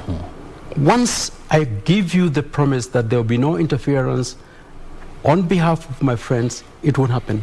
We have a serious problem right now on the fiscal side of macroeconomic management in our country, because the tax side was hemorrhaging for a long time, not bringing in as much revenue as is consistent with the way the economy is growing. Because if the economy grows, tax revenue ought to grow on at the back of it. It's called tax buoyancy by those who study those issues like that. That's one thing. The World Bank the other day was saying as much as 5% of GDP that should have come in as taxes is not there. There are reasons for it. You exempt some goods, you allow us to come in, or whatever reasons there are. And the people with care who can give you a good lesson on that. And that will be one of the answers to this. The other issues. And 5% of our GDP, you know, which is almost 12 trillion Kenya shillings. This is why the IMF here, and we are on an IMF program now, are insisting on tightening on tax collection and on the fiscal side and targets. Luckily, they're going up again. But we've had that history now for some past, and we're going to see. And Kenyans realize it's going to hurt, because once the IMF is coming here with conditions like that, you will see the effect of that on your daily bill, when you go shopping, all of the above. And also something else, I mean, that you have put, and just of all, on your screen, that is Kenya Kwanza members, that is weekly, that is Senator, that is Senator Wetangula and Musalia Mudavadi, who was the Minister for Finance during Kibaki's tenure. During Moi's tenure. He was a Deputy Prime Minister during Kibaki's tenure. During the government of the coalition government. Yes. So, that's right. Yes, he was the Deputy Prime Minister, and together with Uhuru Kenyatta, who was then the Minister for Finance. And Musalia Mudavadi was also the Minister for Local Government. Local government? Yes. It was in local government. Which became devolution. Local government. Exactly. Exactly. So, I still wanted, still on that issue that you have brought about... I think, Brian, we perhaps just a matter of an update. I think in a few minutes from now, with the arrival of such kind of guests, we now expect that the body will be there in a few. And then now that the president is also in the vicinity at Othaya Boys, he will be the person to receive the body, of course.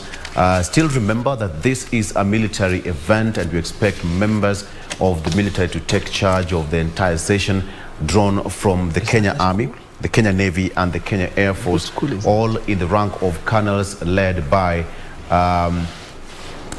Brigadier, taking charge of that particular event. At the graveside, the flag will be handed over to the family, and a 19-gun salute will be administered in honor of the late President, the late President Mwai Kibaki. Of course, 21-gun salute is only given to heads of state who die while in power, and that is according to the rule. And so far in the history of our nation, only a few people have been accorded state burial or funeral. To speak, we have got founding president, that is President Jomo Kenyatta, who was accorded the state funeral, and of course he was also given 19-gun salute.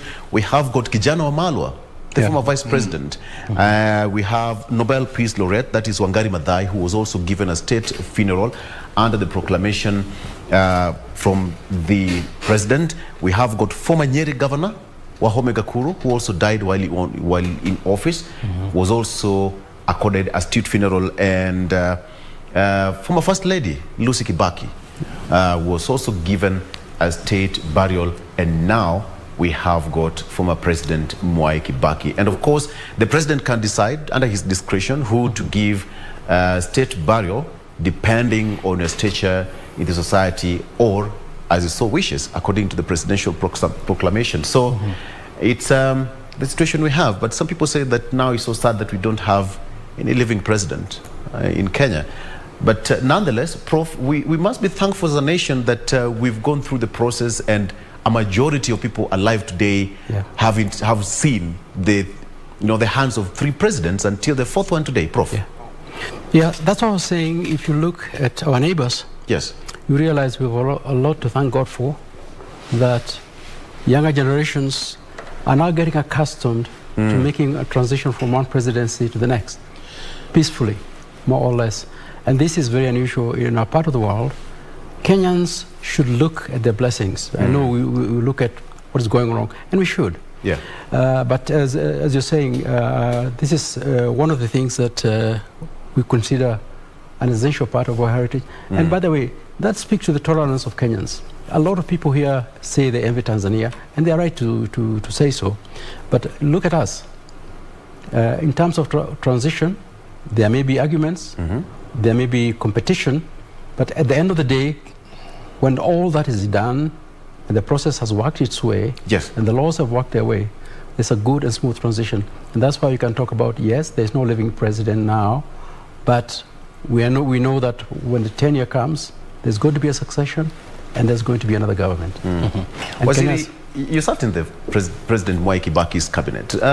Simply, what would current crop of leaders learn from you and President Mwai Kibaki's style of leadership generally? Unfortunately, the leaders we have today, they do not want to run from us. They do not even care. They don't even care to know about Kibaki, how he ran his government. Because when you hear the leadership today addressing Wananchi and saying we do not want to know history, we don't want history. Yes. We want now. Now, if you do not want to know history... Just a minute, Engineer. I think it is very important to point out that now the cottage is in Othaya town. This is Othaya town. They have just passed Monaine Primary School, which is about 3 kilometers from Othaya town. And the significance of Monaine Primary School is where President Kibaki used to cast his vote. So that is his local school. Polling station. As you can see, people in Othaya, lining up to say kwaheri to their son, and that is a fact now that the cottage is just a few minutes from the final destination. That is the approved school. Yeah, this is quite close to their heart because this is the longest-serving member of parliament. They could easily talk about. They know. And actually, the other fact is that President Kibaki goes into history as one of the longest-serving members of parliament from 1961. 63 to 2000. 50 years as a member of parliament. That's a record. I don't think, because Kenyan voters vote leaders out. They don't. I don't know who is going to, any leader who is going to stay in power for 50 years. Moi did how many? Moi is probably longer, because he went in 55 and he was in parliament right through to when he became president in 78. In 78, and he left presidency in 2002. Yeah. So when you do the about math, the same, no? About the same. So almost the same. That's a long time. That's a long time. But when you look at... they are close to one another. Exactly. But if you look at the track record and what they did to the society, to the country, it would easily say that, okay, fine, they were okay to be in parliament for all that while. Understand? So exactly. Because somebody would say that probably we wish we had a longer period with President Mwai Kibaki. When you look at the issue of economy, we would have been somewhere else. But we don't complain so far, so good. So what I was saying about the leadership, when you find the leaders saying they do not want to know history, now history talks about good things and bad things. So that you stop doing the bad things, you emulate the good things. So if people do not want to hear Mwai Kibaki was the good president, so that they can be able to borrow a leaf from his style of politics, then it means now you are groveling in the dark. You do not even know where you are going. Because education never ends. Yeah. And that's why you are always continuously being educated so that you can be able to be reminded Yes. where you can go wrong and where you can go right. And also, you are told what you want to do was tried sometimes, it never worked. Yes. So let us try it another way. You cannot continue reinventing the wheel, because when you reinvent the wheel, you never make progress. So that's the unfortunate status we have now of the new readers who do not want to hear anything. And me, as with all the knowledge I have and everything, Yeah. I need to impact that to the younger generation and to other readers. Yes. If you can take a look, we have the Humvees already. Chances are that the cottage probably now will be handed over to the military as we speak, because the Humvees, we saw the Humvees took the body yesterday from State House to Nyayo Stadium. And here we have the military already lined up. Actually, they have arrived, eh? They've arrived. At the approved school. So we have the military already aligned. There you have it. The gun carriage it will be put on the gun reversing to carrier. receive the body there at the junction. We have the military already lining up. The colonels. From this particular point until the end of the session, now it's a military affair. They hand over to the military. And up to this point, we are going to see a change of program and how the protocol is going to be moved from this particular point until the end of the time. It's actually 10 minutes to 11. To 11, yeah. And we can now say that Mzee is safely home. Mzee is home now. Exactly. The body or the cottage is actually outside the approved schools. Right. And for the journey that started at 7 in the morning, sharp. So it has taken them about how many hours? 4 hours. 4 hours and 50 minutes. Almost 5 hours. That's almost 5 hours. But as you said, it was a plus or minus because of the stops. Probably they would have done even shorter. Exactly. Yeah. Exactly. I mean, but when you look at the program, I mean, it was expected that they will be here at 10. At 10. Yes. They're just 50 minutes behind schedule. I think they will have to do something to the try diversions, and catch up on time. Still okay. Yeah, it's still So okay. the gun carriage, if you look at the gun carriage itself, it has got 2 flags. The white one is the presidential standard for President Mwai Kibaki, which he used during his time in office, and then The Kenyan flag. the Kenyan flag. The gun carriage, of course, now will now take the body to the venue, and signaling that it's now a military event, exclusive military event. Just look at Look at the parade. the military parade. It's, it's a combination of the Kenya Navy, the Kenya Army, and the Air Force. Yeah, the 3 arms of the Kenya Defense Forces. Actually, they say that it's a full parade, consisting of 96 members of the service, led by Brigadier there. So 96, you said? Yes. What is the significance of 96 instead of 1,000 or 20? For them, do you have any idea? 96 should be the full parade. And 96. If you have a quarter parade like the one we saw at Leaf in Europe, that's a quarter parade. This is a full parade signaling a high-ranking member of the state. For example, now this is the final parade that he's getting. He's getting a full parade equivalent to his stature. He is a former commander-in-chief, and therefore you're getting that full parade consisting of the Kenya Army, the Kenya Navy, and the Kenya Air Force. So it's quite significant, and of course even the 19-gun salute. For so many people, it will be the first time to get the sound of the guns, especially in this town. In this town, you can imagine it's been a peaceful area. Never seen these. I hope they are prepared. Now, there is something that I noticed yesterday, and I don't know whether you noticed. President Kenyatta, from State House all the way to Nyayo Stadium, his vehicle never carried any flag. It was just no. Yeah?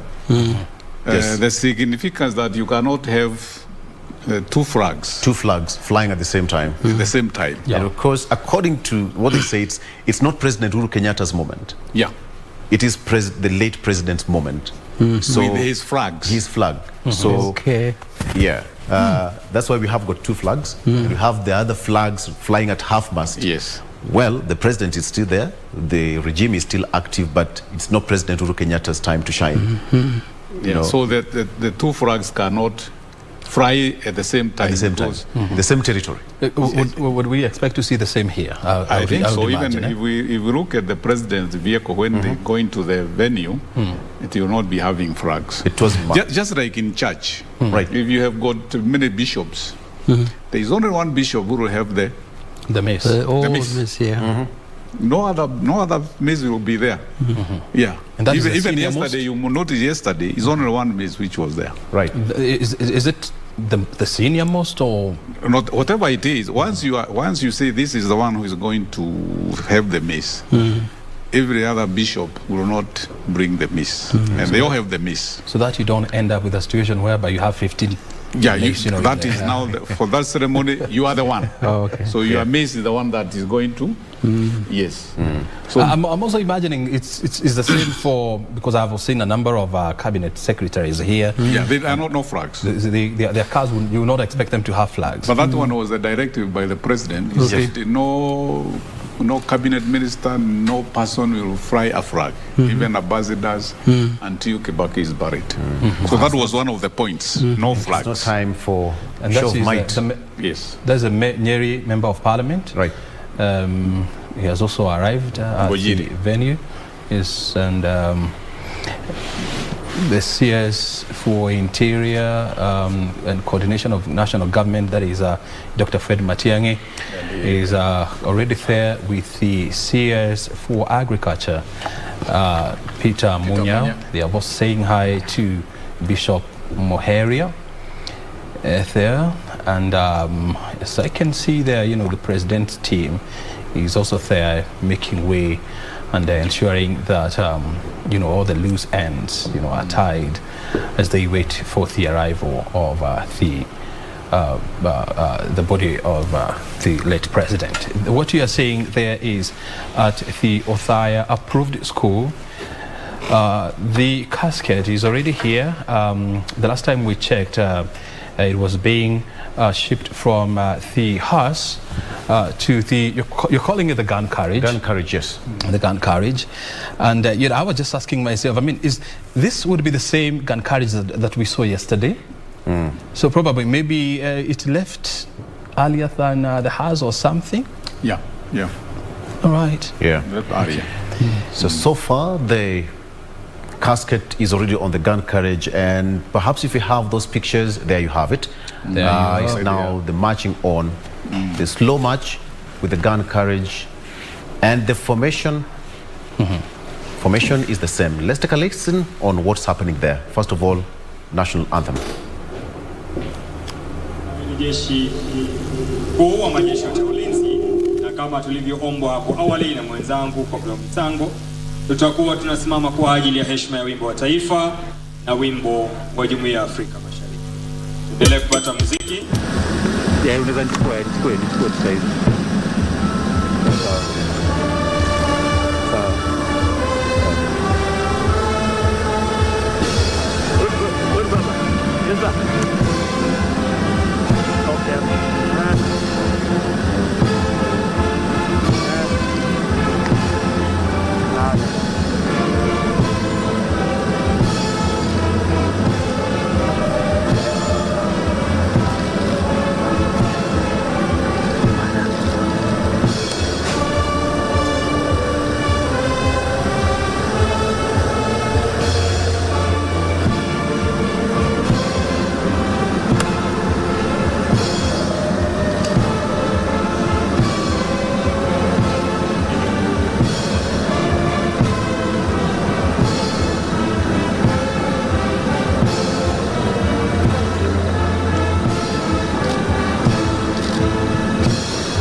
kuwa tayari kwa ibada ya misa.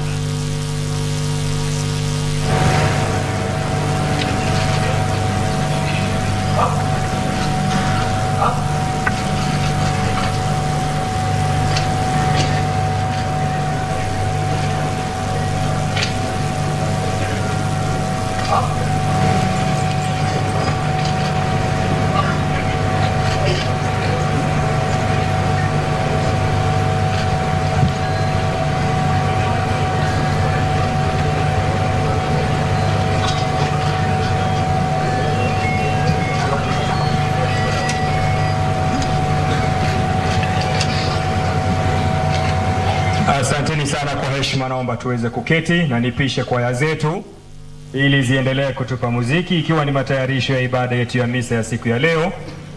Nikiwakaribisha wote ambao wametoka pembe mbalimbali za Jamhuri yetu ya Kenya, wote ambao tuko nao hapa na wale wanaoungana nasi kupitia mitandao mbalimbali ya kijamii. Kwaya, tuendelee tafadhali.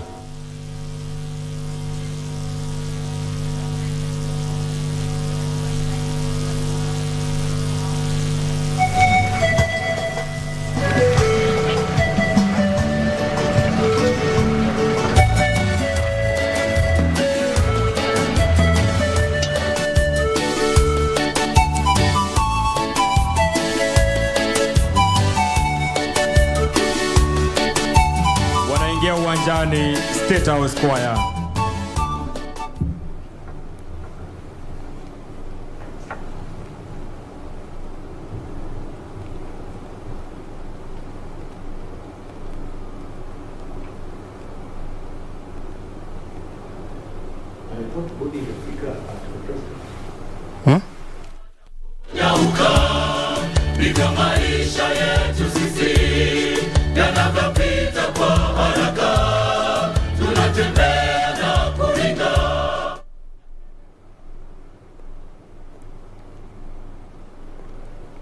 Is that the process?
As you can see from your screen, President Uhuru Kenyatta is finally arriving at the Nyeri approved school where the body of the late President Mwai Kibaki has just arrived.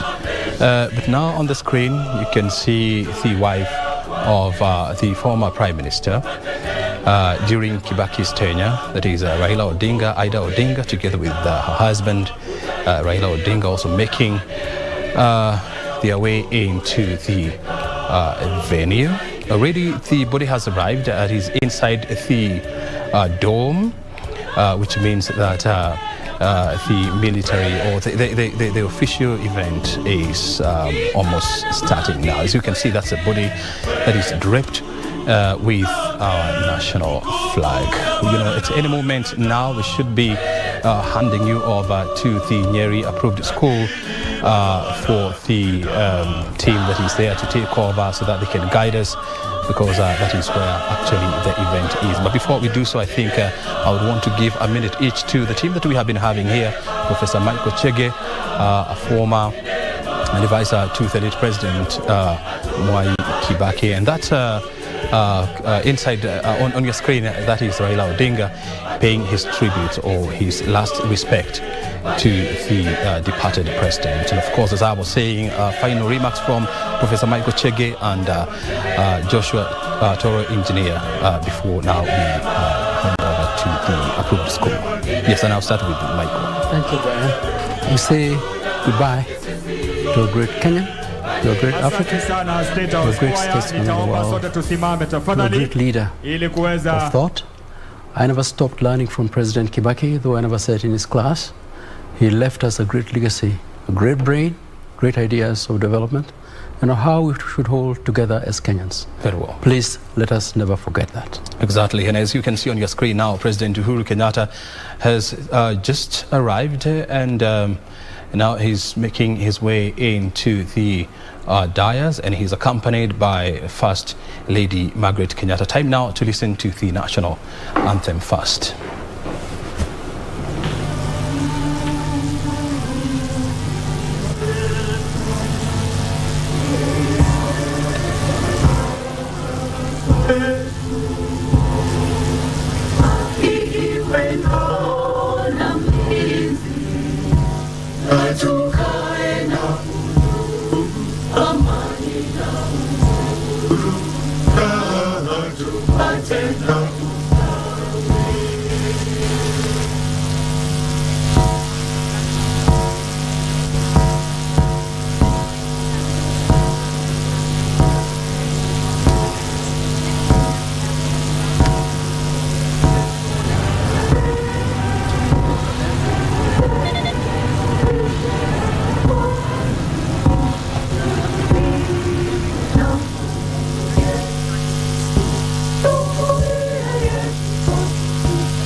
Asanteni sana kwa heshima na unyenyekevu, naomba sote tuweze kuketi.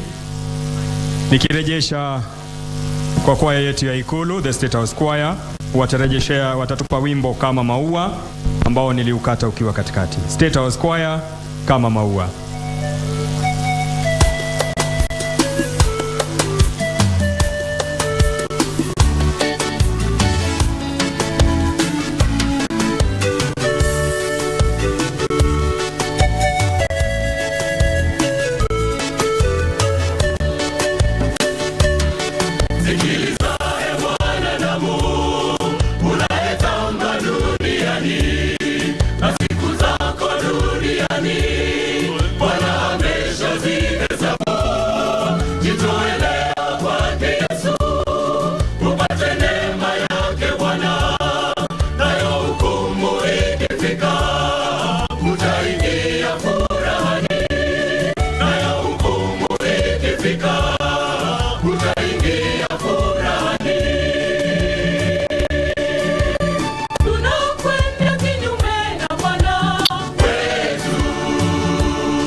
Nitaomba sote sasa kwa heshima tuweze kusimama ili tuweze kuanza ibada yetu ya misa, na nitampisha Father Michael Morigo ambaye atatuongoza kama commentator. Karibu Father Morigo.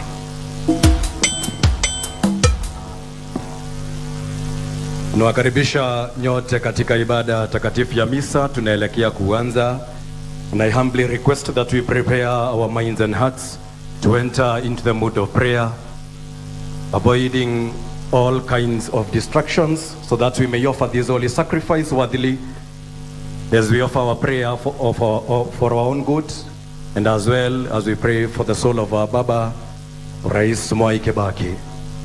Kwaya, wimbo wa kwanza.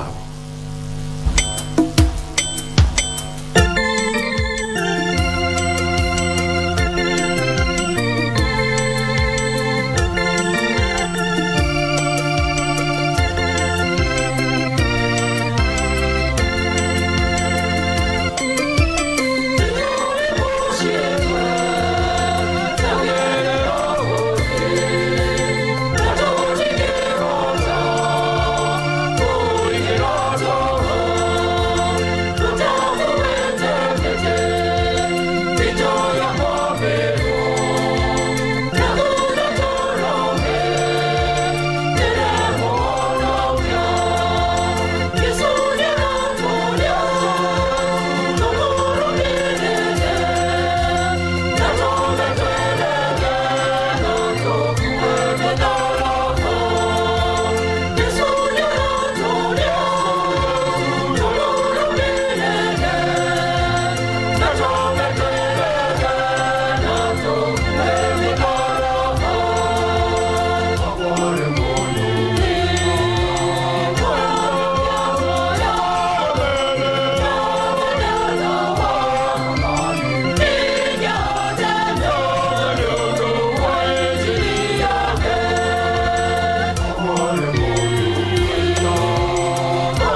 Kwa jina la Baba na la Mwana na la Roho Mtakatifu. Amina. Neema ya Bwana wetu Yesu Kristo na upendo wa Mungu Baba na ushirika wa Roho Mtakatifu viwe nanyi nyote. Ndugu na dada wapendwa, Mheshimiwa Rais wetu, First Lady, Deputy President, Right Honorable Raila, wageni wote waliofika hapa, viongozi wote, ndugu na dada Mkenya, tunaomboleza baba yetu Rais Mwai Kibaki. Tunawaalika leo katika sherehe ya kumpa burudani, ya kumwombea, kumpa heshima tosha kwa njia ya maombi yetu. Tumo hapa wengi viongozi wa madhehebu na dini mbalimbali waliomo kulia kwangu kwa altari. Wamo wengi kati ya umati uliomo katika chumba hiki. Tuomba basi tuunganike nyoyoni, tuinue roho zetu kwa kumwombea huyu baba na kumpa heshima yake kama inavyostahili. Tutafanya hivyo kwa kutoa ibada ya misa kwa njia ya maombi ya marehemu, Requiem Mass. We therefore welcome you all to today's liturgy and prayer.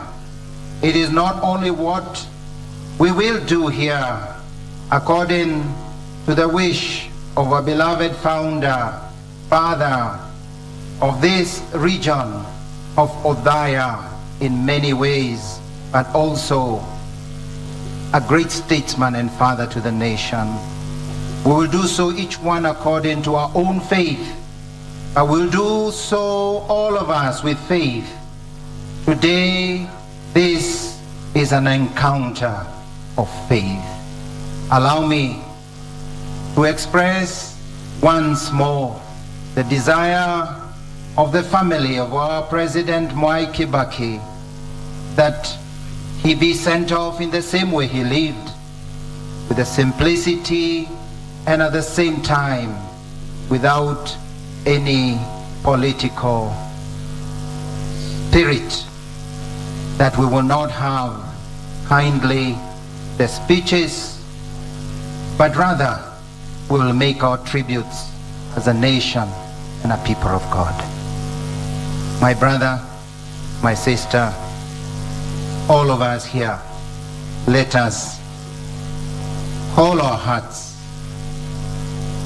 hold our dear beloved president in our prayers, show our great respect for him, and give respect to our dear nation.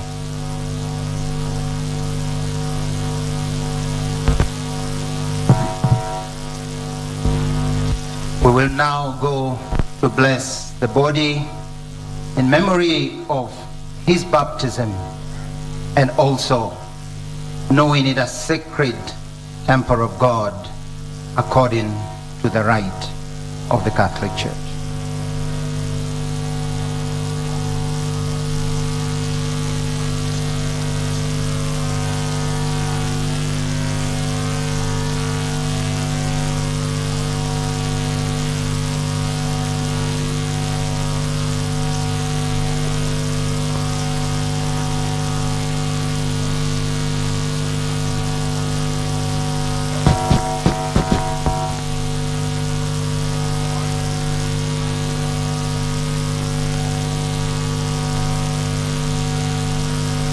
Lord, have mercy. Christ, have mercy. Lord, have mercy. Lord. Our Father, who art in heaven, hallowed be thy name. Thy kingdom come. Thy will be done on earth as it is in heaven. Give us this day our daily bread, and forgive us our trespasses, and we forgive those who trespass against us. And lead us not into temptation, but deliver us from evil. Amen. From the gates of hell, deliver his soul, O Lord. May he rest in peace. May he rest in peace. Lord, hear my prayer, and let my cry come to you. The Lord be with you.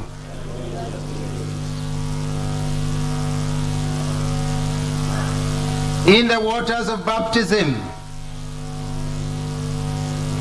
our dear President Mwai Kibaki died with Christ and rose with him to new life. May he now share with him eternal glory.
God of loving kindness, listen favorably to our prayers.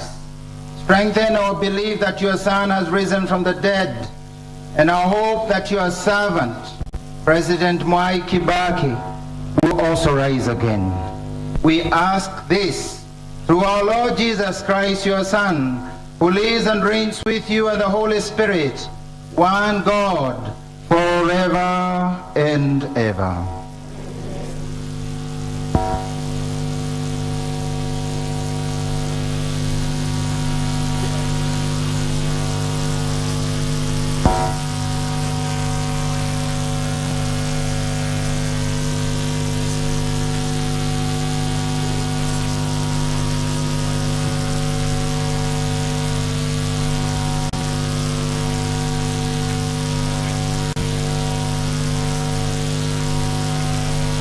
Tuombe.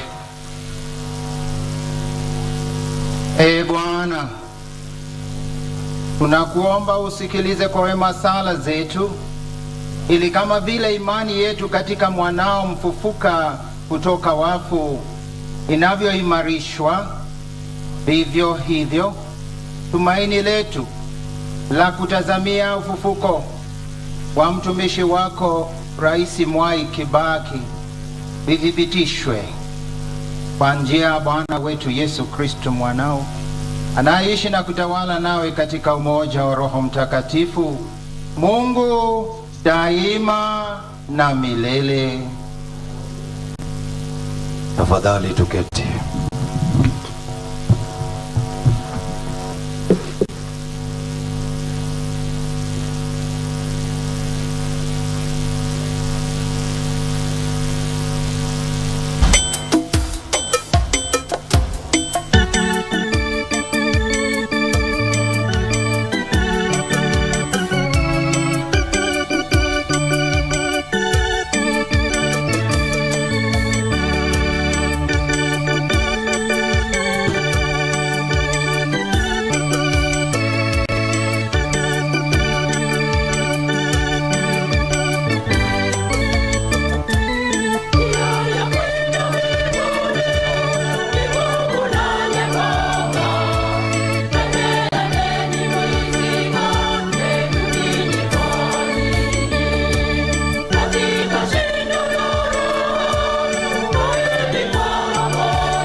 Tukiwa bado tungali tumeketi na kutulia, ni wakati wa kulisikiliza neno lake Mwenyezi Mungu.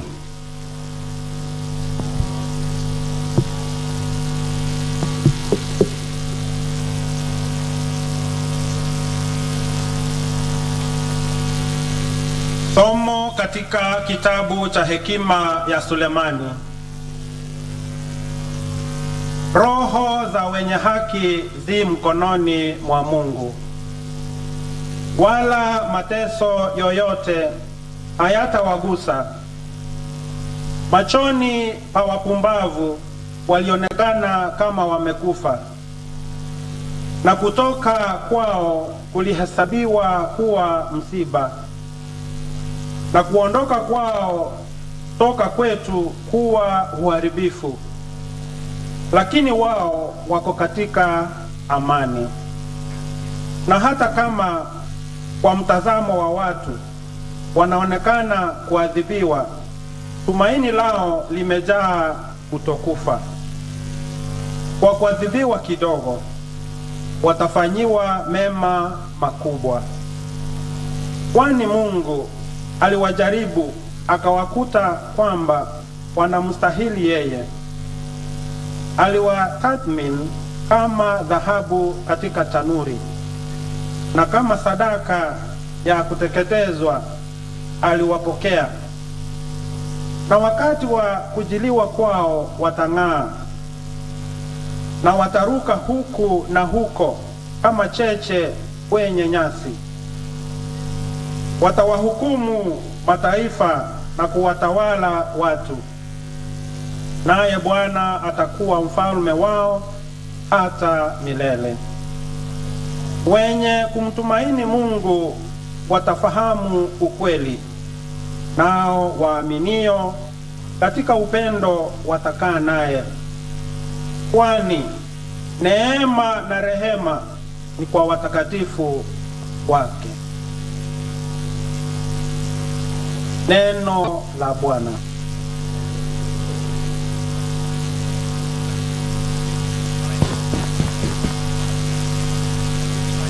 Zaburi ya kuitikisa.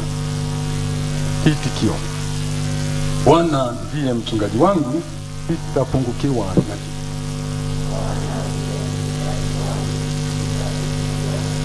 Bwana ndiye mchungaji wangu, sitapungukiwa.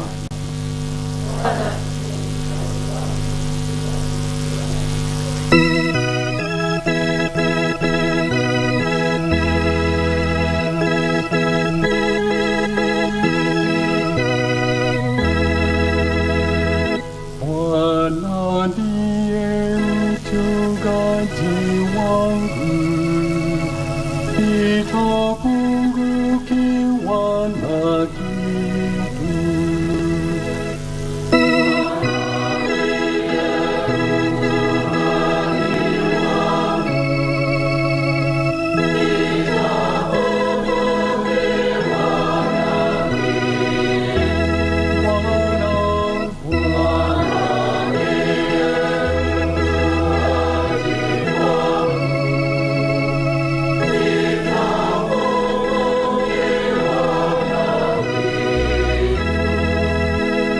Bwana ndiye mchungaji wangu, sitapungukiwa na kitu. Katika malisho ya majani mabichi unilaza, kando ya maji ya utulivu uniongoza. Bwana ndiye mchungaji wangu, sitapungukiwa na kitu. Bwana ndiye mchungaji wangu,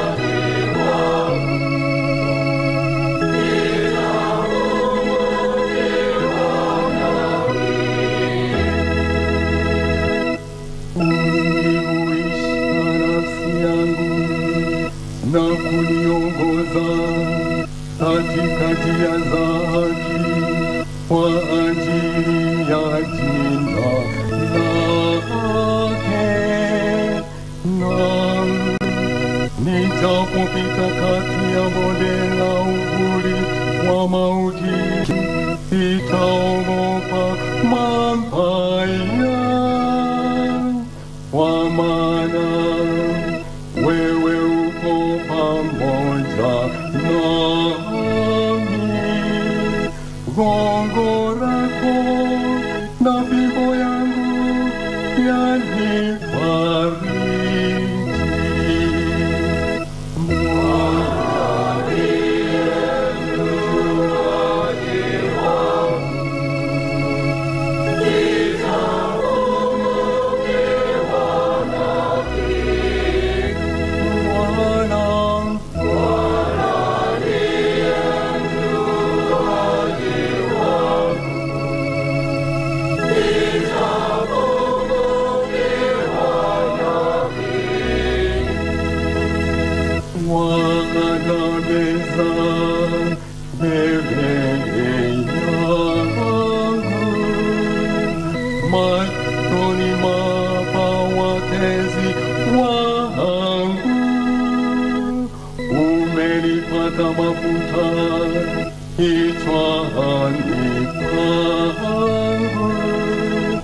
na kikombe changu kinafurika.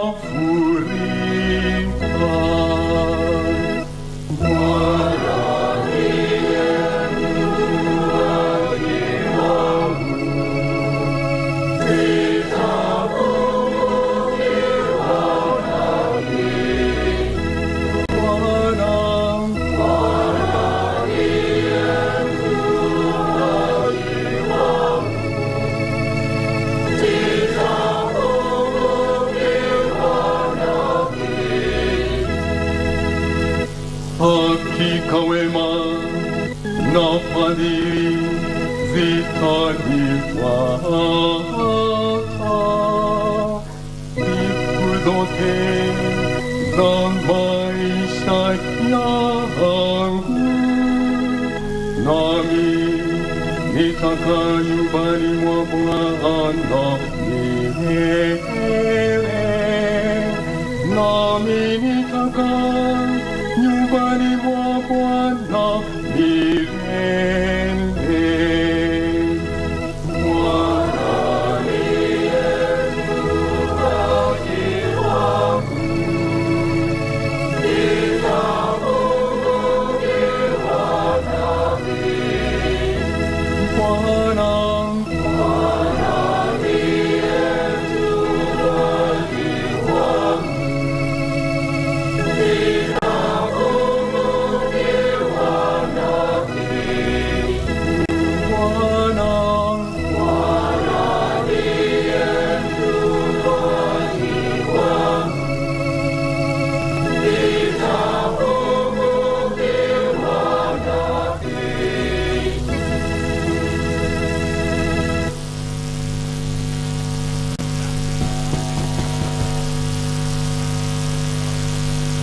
Somo katika barua ya pili ya Mtume Paulo kwa Timotheo. Mkumbuke Yesu Kristo aliyefufuliwa kutoka wafu, aliyekuwa wa ukoo wa Daudi, kama isemavyo habari njema ninayoihubiri. Kwa sababu ya kuihubiri habari njema, mimi nateseka na nimefungwa minyororo kama mhalifu. Lakini neno la Mungu haliwezi kufungwa minyororo.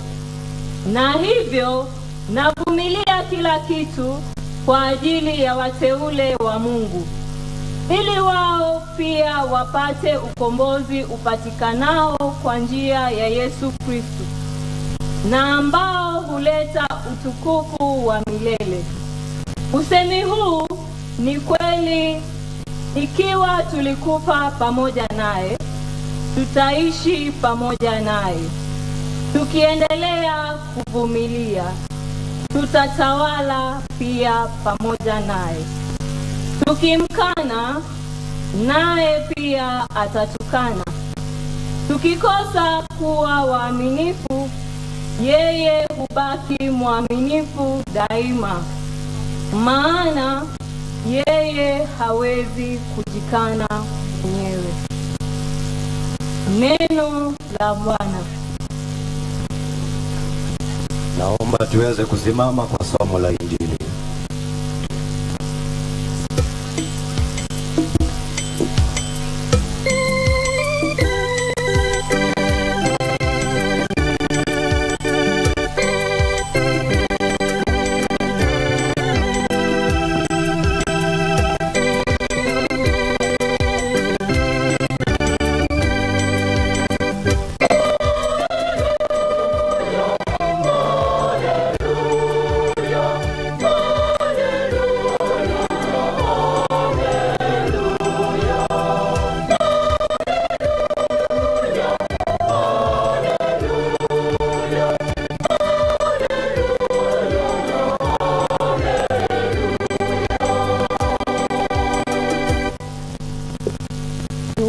Ni mliobarikiwa na Baba yangu, asema Bwana.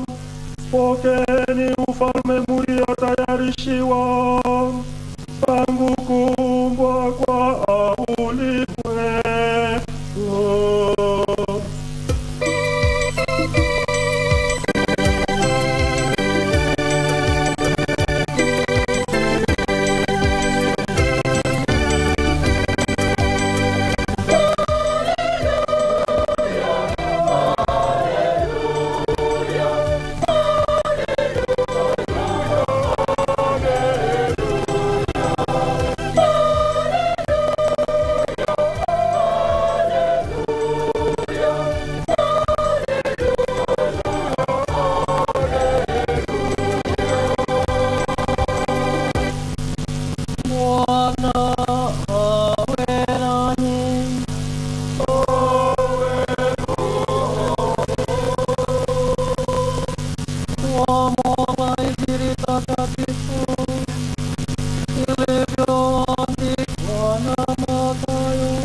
Wakati mwana wa mtu anapokuja katika utukufu wake na malaika wote wakiwa pamoja naye, hapo ataketi juu ya kiti chake cha enzi kitukufu, na mataifa yote yatakusanyika mbele yake. Naye atawatenganisha watu kama mchungaji anavyotenganisha kondoo na mbuzi. Atawaweka kondoo upande wake wa kulia na mbuzi upande wake wa kushoto. Kisha mfalme atawaambia wale walio upande wake wa kulia, njooni enyi mliobarikiwa na Baba yangu, pokeeni ufalme mliotayarishiwa tangu kuumbwa kwa ulimwengu. Maana nilikuwa na njaa nanyi mkanipa chakula, nilikuwa na kiu nanyi mkanipa maji, nilikuwa mgeni nanyi mkanikaribisha, nilikuwa uchi mkanivika, nilikuwa mgonjwa nanyi mkaja kunitazama, nilikuwa gerezani nanyi mkaja kunitembelea. Hapo hao watu wema watamjibu mfalme, Bwana, ni lini tulikuona mwenye njaa nasi tukakupa chakula, au ukiwa na kiu nasi tukakunywesha maji? Ni lini tulikuona ukiwa mgeni nasi tukakukaribisha, au bila nguo nasi tukakuvika? Ni lini tulikuona ukiwa mgonjwa na mfungwa nasi tukaja kukutazama? Mfalme atawajibu, kweli nawaambieni, kila kitu mlichotendea mmoja wa hawa ndugu zangu wadogo, mlinitendea mimi. Kisha atawaambia wale walio upande wake ondokeni mbele yangu enyi mlilaaniwa, nendeni katika moto wa milele uliotayarishiwa Ibilisi na malaika wake. Maana nilikuwa na njaa nanyi hamkunipa chakula, nilikuwa na kiu nanyi hamkunipa maji, nilikuwa mgeni nanyi hamkunikaribisha, nilikuwa mgonjwa na mfungwa nanyi hamkuja kunitazama. Hapo nao watajibu, Bwana, ni lini tulikuona ukiwa na njaa au kiu, ukiwa mgeni au bila nguo, ukiwa mgonjwa au mfungwa, nasi hatukuja kukuhudumia? Naye atawajibu, nawaambieni kweli, ila mlipokataa kutendea mambo haya mwapo wa hawa wadogo, mkataa kunitendea mimi. Basi hawa watakwenda kwenye adhabu ya milele, lakini wale waadilifu watakwenda kwenye uzima wa milele. Injili ya Bwana.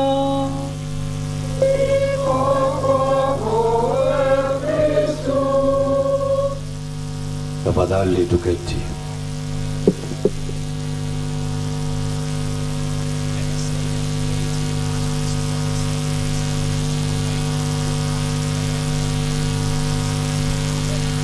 Sasa basi, baada ya kulisikiliza neno lake Mwenyezi Mungu, sasa tutasikiliza mawaidha kutoka kwa homilia yake Baba Askofu.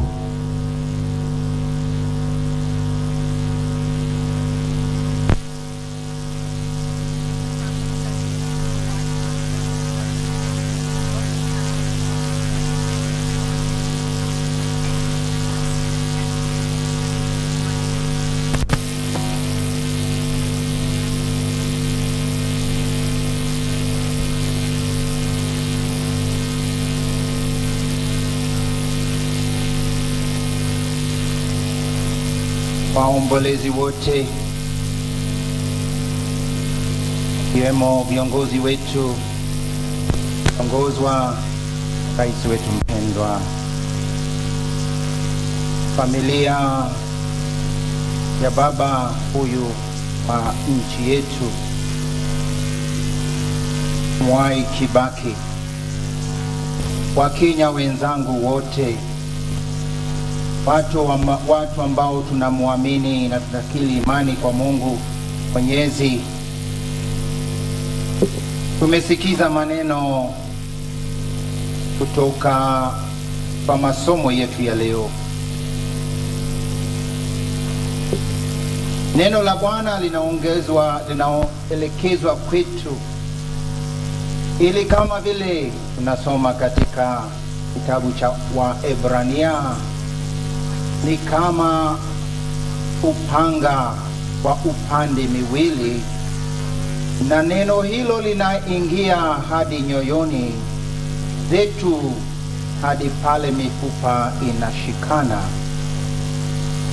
Neno la Bwana linaelekezwa kwetu hata nyakati hizi tunaomboleza kiongozi shujaa, ili sisi tuliowachwa hai tuweze kugeuzwa mwenendo na tuweze kuwa wastahilifu kuitwa wana wa Mungu, na kama nchi tuweze kuitwa wana wa nchi wazalendo. Katika Injili ya Mtakatifu Mathayo,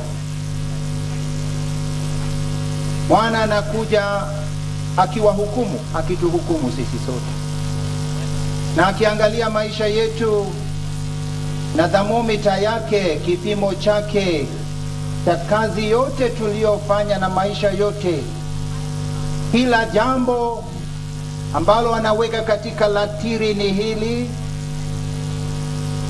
nalikuwa na njaa, kanipa chakula; nalikuwa na kiu, kanipa maji kunywa; nalikuwa korokoroni, ukanitembelea; na alikuwa uchi ukanivika nguo, na alikuwa hala pa kulala. Ni lini Bwana tulipofanya haya yote? Ulipofanya haya kwa mojawapo wa wale wadogo kabisa, ulinifanya mimi.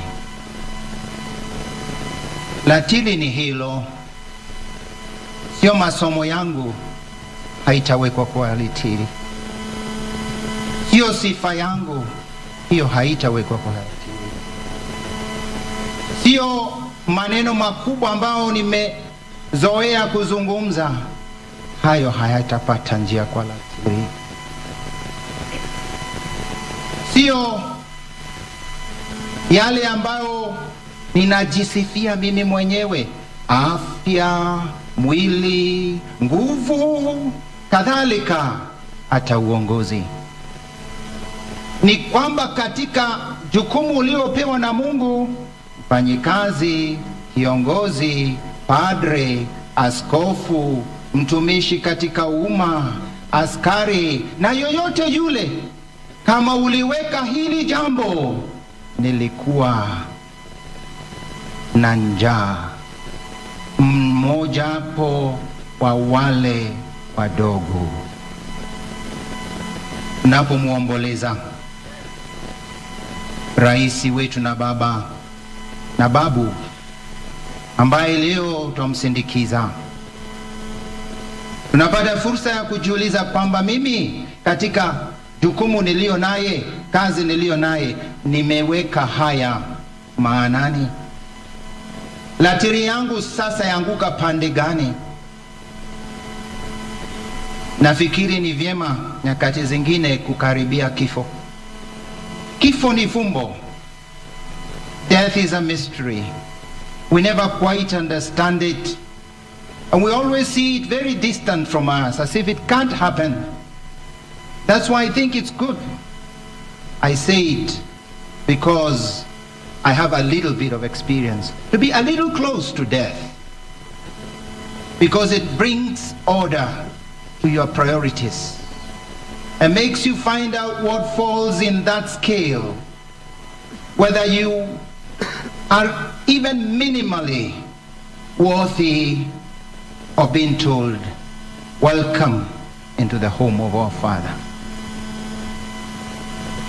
And that is what today we listen to the readings, and we are called as a nation, each of us individually, by God, because He gave you a mission and gave me a mission, gave me something to fulfill in life, and that is what I'll be measured on, and that will be my soul.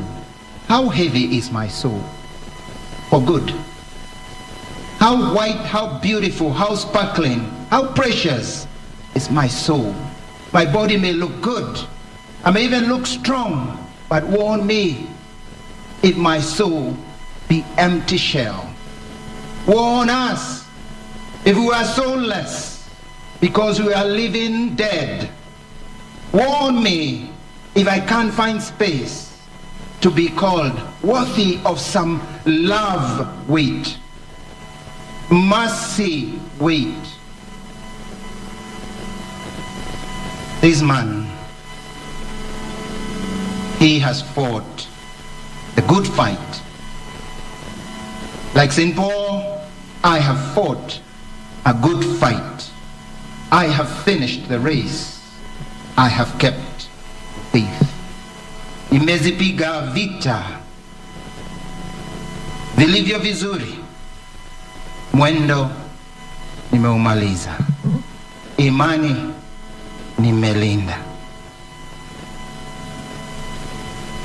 Nimevipiga vita, sio moja, sio mbili, na kwa Kiingereza the fight, not a fight. St. Paul here is speaking about his death, a holy death, a meaningful death, a fulfilling death. For many, death can be a terrible thing. terrible, unfair event can seem to be a total loss for many. Kuna wale wanazoea tamaa za ulimwengu, raha za ulimwengu, na kwa hivyo wanaogopa kifo, kwani kifo kwao ni mwisho. Hakuna chochote unaweza tumania baada ya huo mlango. Ndio maana ni vyema kukaribia huo mlango angalau mara moja kwa maisha. Usikaribie sana tafadhali, sijiweke kwa hatari, sijiweke kwa hatari. Lakini ni somo, kwa sababu inarudisha akili na fikira zetu za kujua niliumbwa kwa sababu gani. Lengo, nia ya Mungu kuniweka ulimwenguni ni gani? Sio raha kwangu, sio kujipenda na kujijenga, la hasha. Why did God bring me on earth? And that's why when death curtails our pleasures, many people see death, fearful end.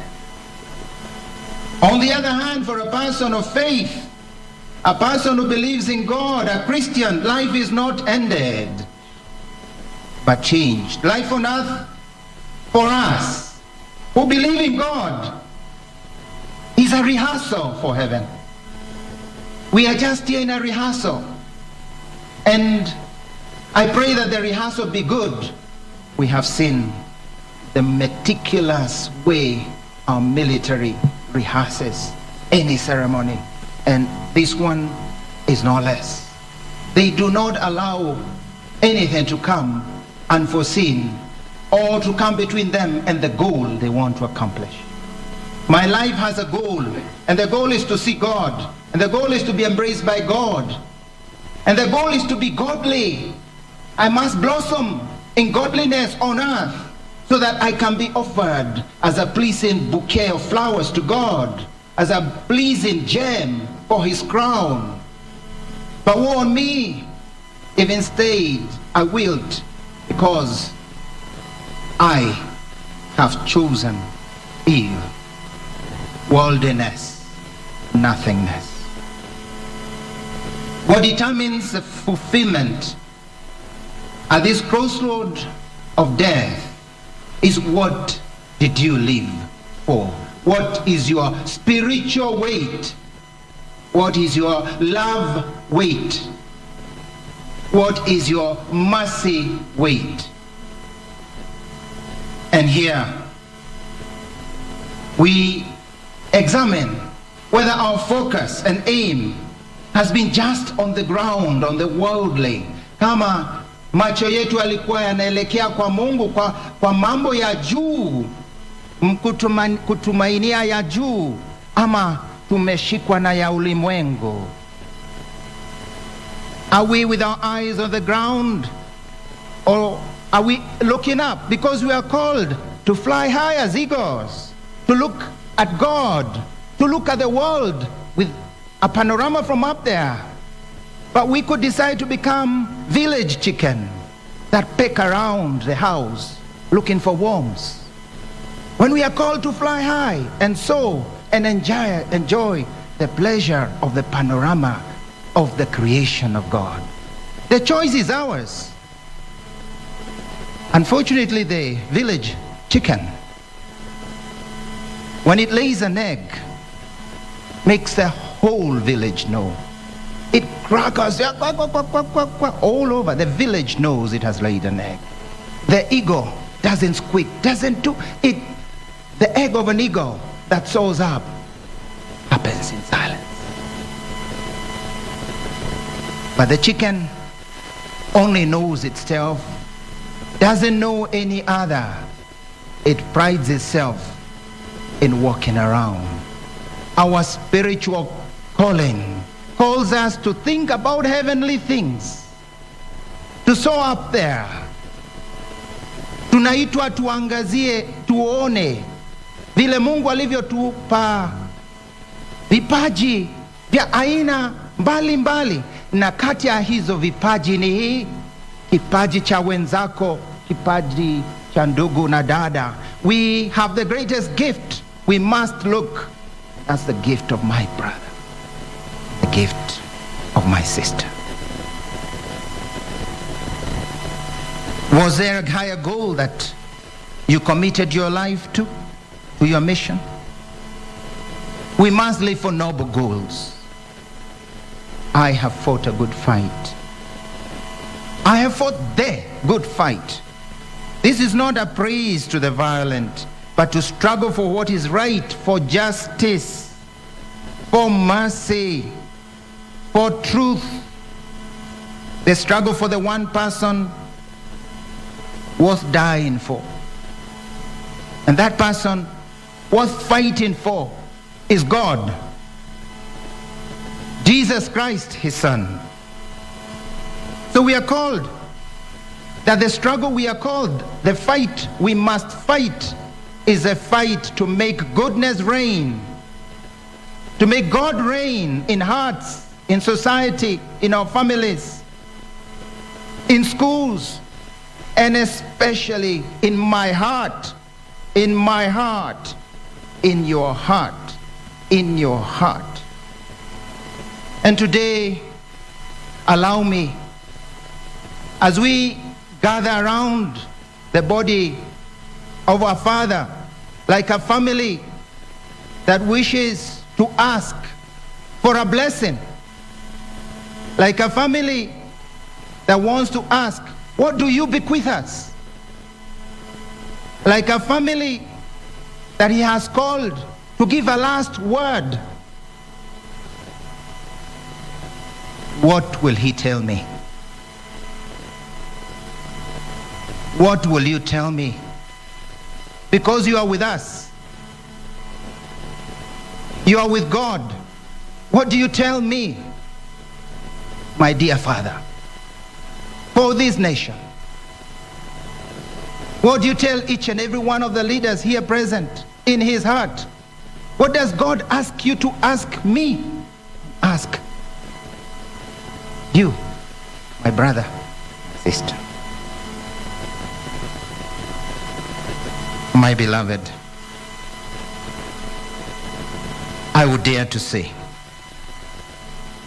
he will ask us to embrace truth. He will ask us to embrace truth in leadership. You ask us, you ask me, be authentic. Serve. Don't seek yourself. Be simple. From the early ages of our church, of Christianity, we've seen people dying for truth, for God, because that's what is worth dying for, living for. The truth of my neighbor and the goodness. Unfortunately, how scarce this heroism to commit to something bigger than me. That's what he will tell me. Commit to a bigger project, to a bigger calling than you, your fulfillment, your fame.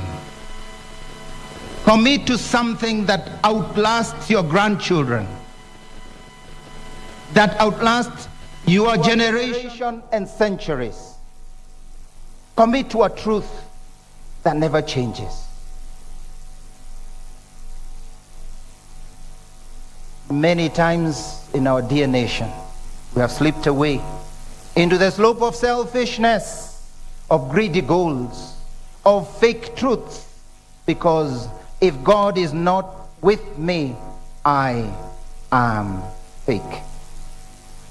If my heart is empty of God, of godliness, of these which we are calling higher calling, of respect, then I have sacrificed God with the truth. Baba huyu ametuachia mfano mkubwa. Alisimamia ukweli. Urithi wako urithi wake kwetu ni urithi wa kutuambia sisi sote tushike, tulinde ukweli na tuwe vile tulivyo, bila kujitafuta, bila kiburi. What would you tell us to? Excellence, we were told yesterday. Excellence. Tuliambiwa tufanye kazi kwa bidii, na tusitosheke ni kufanya tu kazi kienyeji, nusu mpango, lakini tulenge kumtolea Mungu kazi iliyo bora, tumtolee ibada safi. With his weaknesses, because he was human, our dear president also knew how to rise up and not compromise for what he knew was the truth. Whenever he had, for whatever reason, found that he had fallen in one thing or another, or failed in one thing or another, yesterday we had to, he would rise up with hope, with optimism, but would never leave the truth. He will never use falsehood as a vehicle for personal gain. Father, our Father in our nation, whom we bury, tell us loudly that we must embrace truth, that we must love this nation so much that I cannot compromise because of my personal gain, that I be ready to sacrifice as you did, because truth and service is more valuable than what I gain personally. God gave him hardships, adversity, his accident, his illness, his public humiliation, deprived of power of the word, even towards the end of his life, a man who was so eloquent. That is difficult. But he did not complain. He didn't lament. He accepted it. That's what we asked. To sacrifice for greater good, for greater goals. A good fight, the good fight that knows no human enemies, only the devil. Can we not learn even for a moment? How can we continue in fights that don't bring goodness? Kenyans, why is it that we find it so difficult to forgive? This statesman had no enemies. He forgave. His smile was always on. It was a sly smile, if I may be allowed to use that word.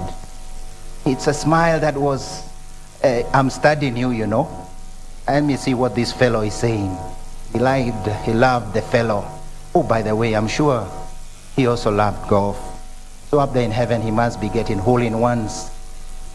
He always wished to do that. He must be just getting hole-in-ones. For the last 1 week, he's just enjoying, yes, the great things, even those that are human. But yes,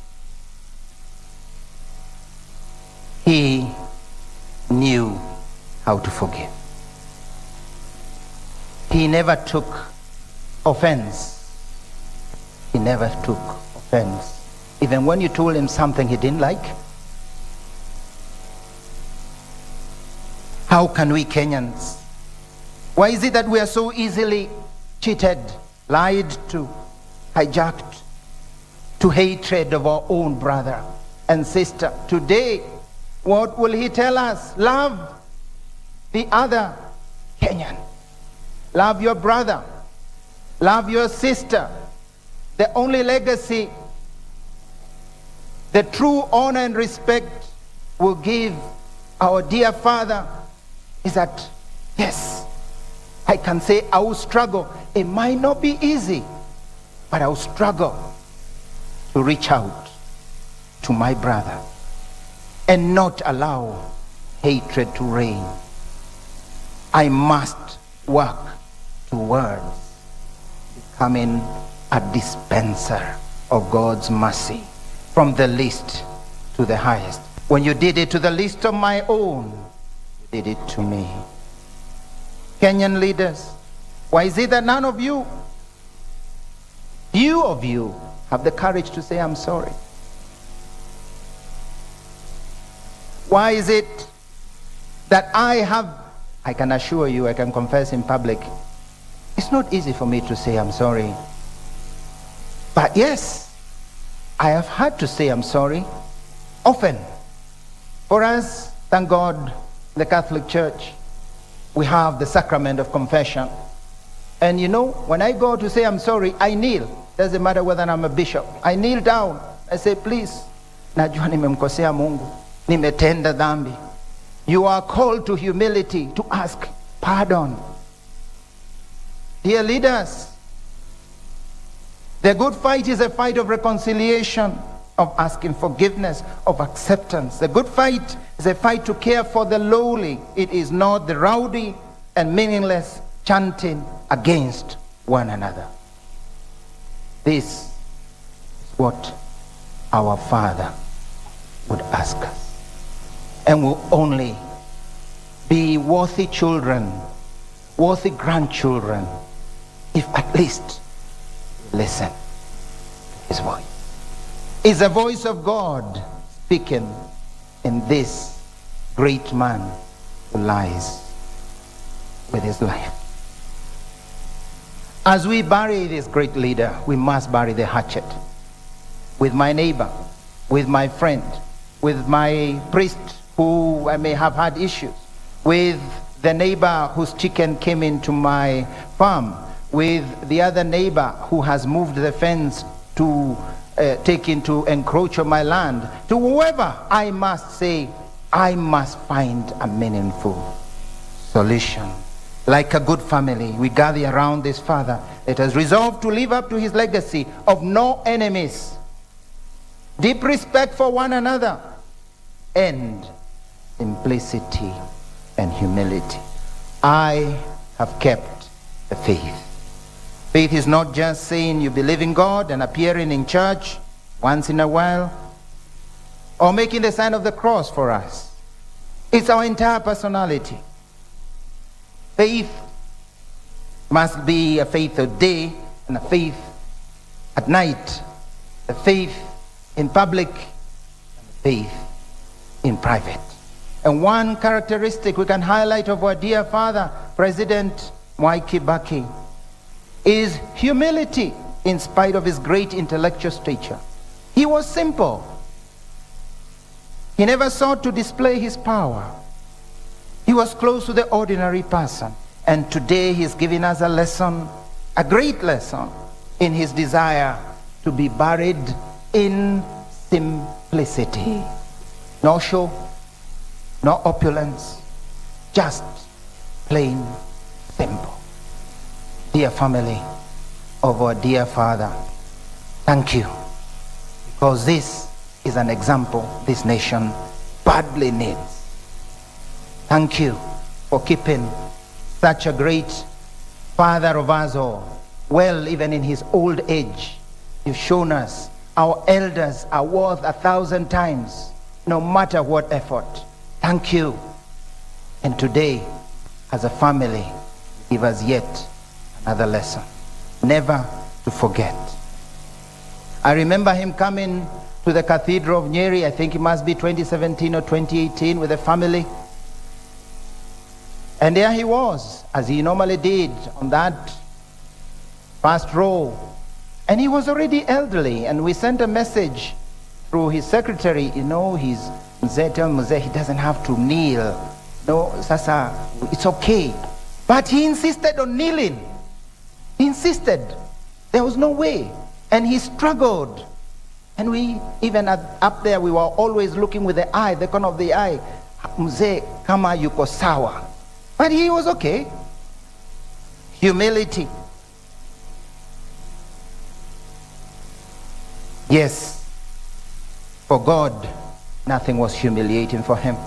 Now that was faith in action. Not two faces, but one. Any leaders, forgive me for this one, forgive me for this one. I already say, many leaders come to our churches to converse with their phones. They come, they with their phones, out, in. They even have very, very lively conversations in our churches. We see it. And I say, it's not me to tell you, but Mzee, when he came there, that's it. Nothing, no messages. You told the messages as he leaves. This is respect to God. Great respect of the sacred spaces. He never asked to speak. He just walked out and greeted the people as he moved out. Today, many of us, and I don't only speak about leaders, we Kenyans want to turn our places of worship into rowdy gatherings and sometimes political gatherings. Return to God what is God's. Give him his space. Give him his space and learn from this, our Father.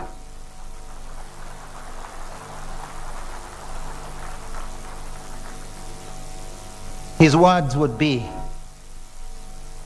Kenya needs us. Kenya needs me. Kenya needs you. Society needs us. God has granted you great talents. God wants you to build something good, but in a different way. Needs us. God needs us authentic, authentically Christian, authentically godly, authentically patriotic. Not us, not me, not my political career, not my popularity, not my stomach, but others, the poor, the hungry, the homeless, the orphan, the elderly, the mentally ill. We recall how much Mama Lucy also had that touch for those who are sick, who are suffering. What I do for this, how I serve them. And I recall, especially away from cameras. Away from cameras. The cameras have increased, and therefore we seek eyes of God. Let's build a godly Kenya. My dear people of God, Kenyans, we pray for our father that God may have mercy on him, but we also see how much he did. How much he did especially to the ordinary. Tumuombee kwa roho yetu yote, lakini tumsifu kwa yale ametuonyesha kwa uongozi bora na tena kwa kujitolea, kwa kuwa akitafuta kawaida kutumikia watu, sio yeye lakini utumishi. Asante sana baba yetu, asante, tutakukumbuka, lakini tusaidie ili urithi wako wa uongozi ambao ni shupavu usiojitafuta uweze kuonekana kati ya viongozi na hata vizazi vijazo. One final thing that I'm sure he would ask us. That God wants to reign in our mouths. God wants to reign in our mouths. He never said a remark against his competitor. He always joked, but he was respectful. We need a special sanitizer to disinfect our toxic mouths. Not our hands, but our mouths. COVID is on its way out, but there is a new mouth COVID. Sanitize our mouths, our hands also. COVID is not yet gone, but more our mouths. Let's get the toothpaste sanitizer. That's how we'll keep the faith. This, I'm sure, Mzee, if I misplace his words, Mzee, forgive me. But I am sure he would say just what he loves for our nation. Let God be on our lips. Thank God. Let's say, if God wishes, I will. St. James tells us. Let's also say, sorry God, I stumbled. And also say, here I am, Lord, to serve you and to serve our nation. Our nation needs you. God needs you. Society needs you. Because we must bring goodness. That's the legacy we want to promise our good Father who rests here. Please, let us not destroy that image that lives us. God will grant us the graces because we are weak. But please, open your heart. Fly high towards God. Be godly. Citizen, leader, worker, intellectual, it does not matter. God has a plan for you. Let us, as we mourn this man, speak his praises and take them home with us, whom we bury at this moment. May God give him eternal rest and bless our nation.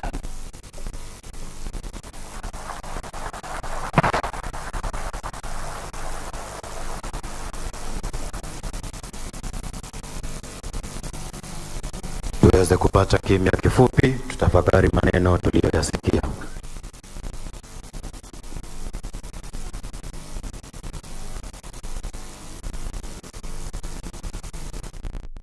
The end. Archbishop Anthony Muheria talked about the fight for goodness, the fight to live at peace with one another. Tuweze kusimama kwa sala za waumini. And now,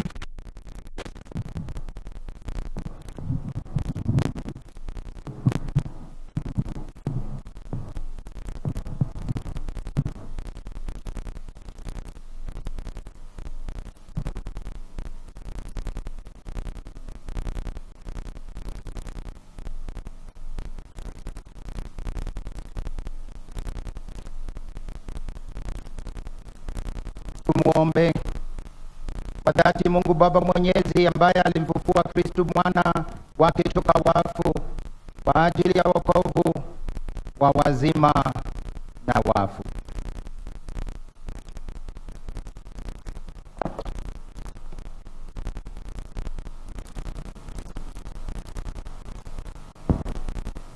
Sala kwa ajili ya kanisa. Tuliombee kanisa takatifu ili liendelee kuwa kielelezo cha matumaini, ukweli na haki. Tuliombee ili liweze kutekeleza majukumu yake ya kinabii, kifalme na kikuhani kwa ujasiri. Bwana utusikie.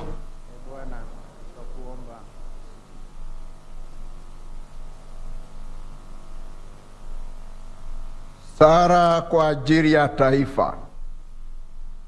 Tumuombe Mungu kwa unyenyekevu ili auelekeze uso wake wa rehema juu ya nchi yetu ya Kenya. Ambariki viongozi wetu na wazalendo wa Kenya ili wajishughulishe na manufaa ya wote. Tuulize Mungu pia atakaze kwa njia ya pekee hasa wakati huu wa kujiandaa kwa uchaguzi wa kitaifa, ili upendo, amani na haki vidumishwe na vitawale. Bwana utusikie. E Bwana, twakuomba utusikie. Sala kwa ajili ya familia. Tuiombee familia ya marehemu Rais mstaafu Emilio Mwai Kibaki, ili Bwana wetu ambaye ni chanzo cha utulivu na faraja awajalie amani rohoni wakati huu wa majonzi. Bwana utusikie.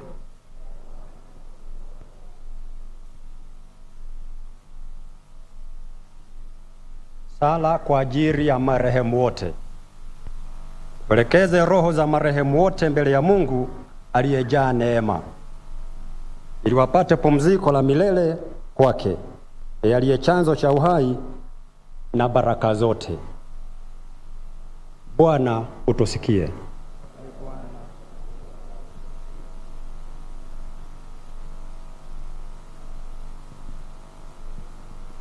E Bwana, tunakuomba dua na maombi yetu yawasaidie watumishi wako marehemu, na sana sana baba yetu Rais Mwai Kibaki, ili wafutie dhambi zao zote na washirikishe ukombozi wako kwa njia ya Kristo Bwana wetu.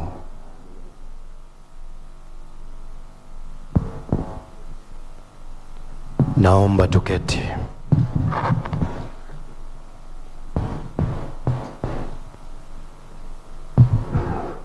Ni wakati wa matoleo, na katika ibada ya leo tutakuwa tuna matoleo ya mkate na divai, na kwa hivyo ni vyema tujue ya kwamba sisi wote tuliopo hapa hatutakuwa na matoleo ya fedha za mifuko. Kwaya, wimbo wa sadaka.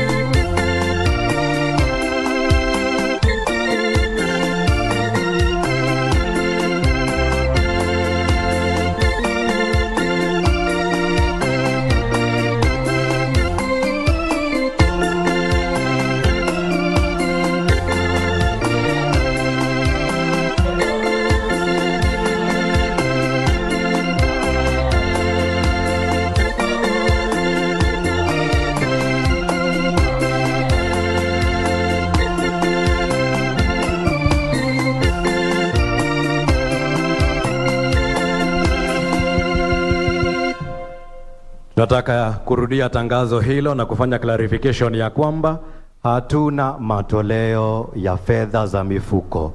Tafadhali tusipate watu wanaokota sadaka huko mwisho. Kwaya, tuendelee.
Sasa tunaelekea kufikia kilele cha ibada takatifu ya misa.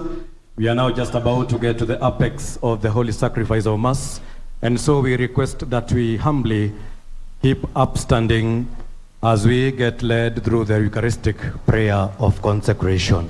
Tafadhali tusimame. Salini ndugu na dada. Sadaka yangu na yenyu ikubaliwe na Mungu Baba Mwenyezi.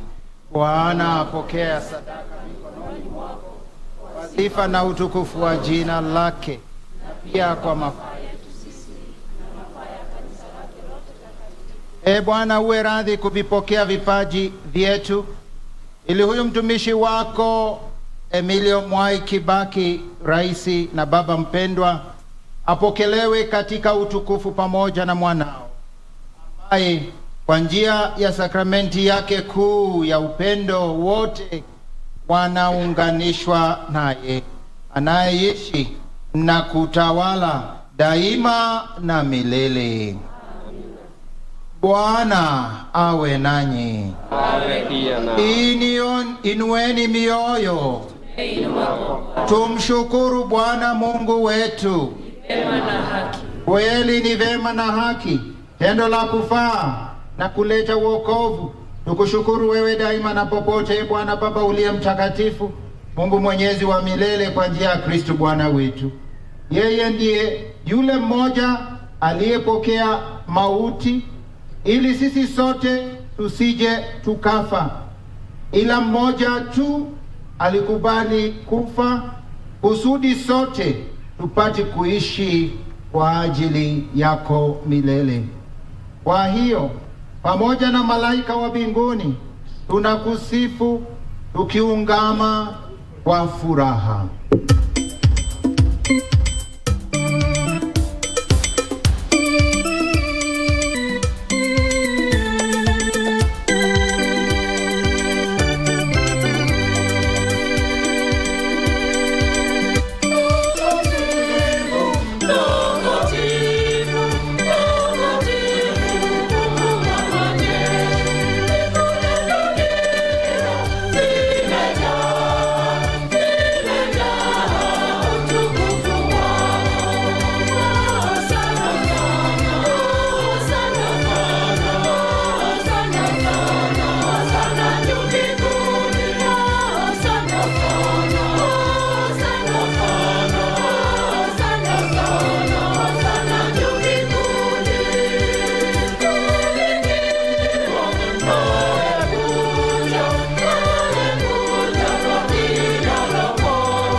Third Eucharistic prayer.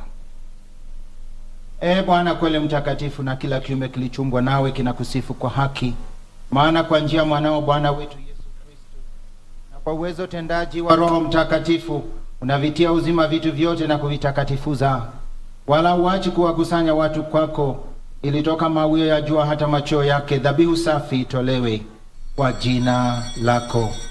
Basi Bwana, tunakusihi kwa unyenyekevu vipaji hivi ambavyo tumekutolea, ili uvitakase, upende kuvitakatifuza kwa Roho huyo huyo, ili viwe mwili na damu ya mwanao Bwana wetu Yesu Kristo, aliyetuamuru tuadhimishe mafumbo haya. Maana yeye mwenyewe usiku ule alipotolewa, alitwaa mkate na akikushukuru, aliubariki, akaumega na akawapa wafuasi wake akisema, twaeni mle nyote, huu ndio mwili wangu utakaotolewa kwa ajili yenu.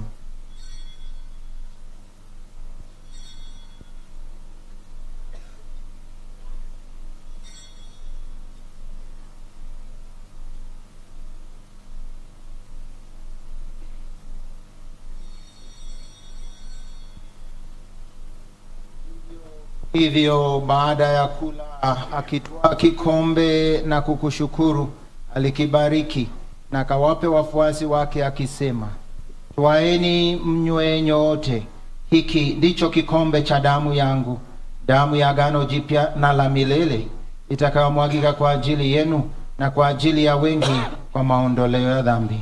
Fanyeni hivi kwa ukumbusho wangu.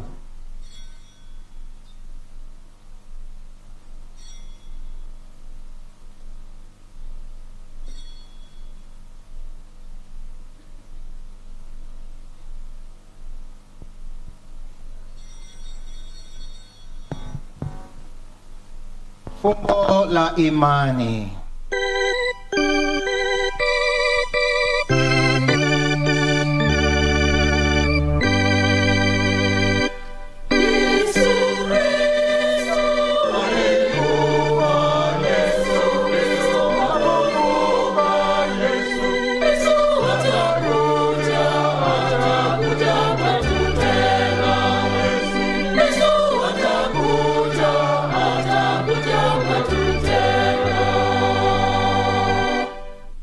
Kwa hiyo Bwana, tunapoadhimisha ukumbusho wa mateso ya mwanao yaletao wokovu, pamoja na ufufuko wake wa ajabu na kupaa kwake mbinguni, na tunapoutazamia ujio wake wa pili, tunakutolea kwa shukrani sadaka hii iliyo hai na takatifu.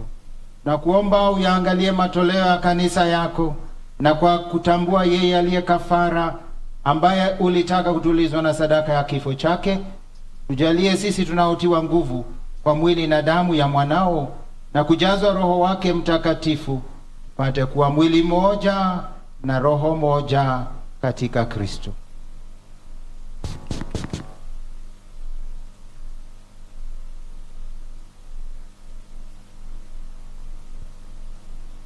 Yeye atufanye sisi tuwe kwako sadaka ya timilifu ya milele, ili tuweze kupata urithi pamoja na wateule wako, kwanza kabisa pamoja na Bikira Maria mwenye heri, mama wa Mungu, na Mtakatifu Yosefu mume wake, na mitume wake wenye heri, na matakatifu wako matukufu, pamoja na mataifa na watakatifu wako wote, ambao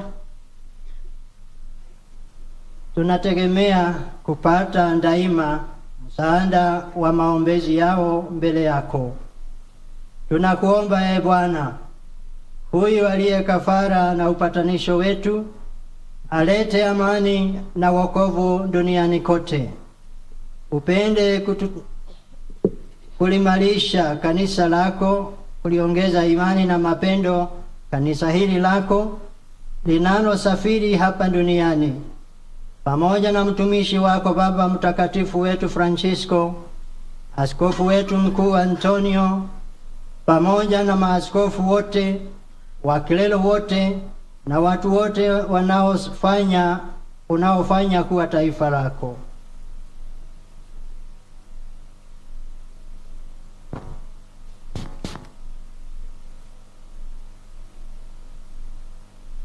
Umkumbuke mtumishi wako baba yetu Rais Mwai Kibaki, uliyemwita kwako kutoka dunia hii. Mjalie kwamba yeye ambaye alishirikishwa kifo cha mwanao kwa ubatizo, hali kadhalika ashiriki ufufuko wake, siku ambayo atawafufua wafu katika miili yao kutoka ardhini.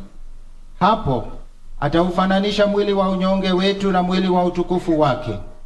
Pia wapokee kwa wema katika ufalme wako ndugu zetu marehemu na wote walioaga dunia wakiwa wamekupendeza. Nasi tunatumaini kufika katika ufalme huo, ili pamoja tushibishwe milele kwa utukufu wako. Ndipo utakapofuta kila chozi katika macho yetu, maana kwa kuona wewe Mungu wetu kama ulivyo, tutafanana nawe milele yote na kukusifu bila mwisho, kwa njia ya Kristo Bwana wetu, ambaye kwa njia yake unawajalia ulimwengu mema yote.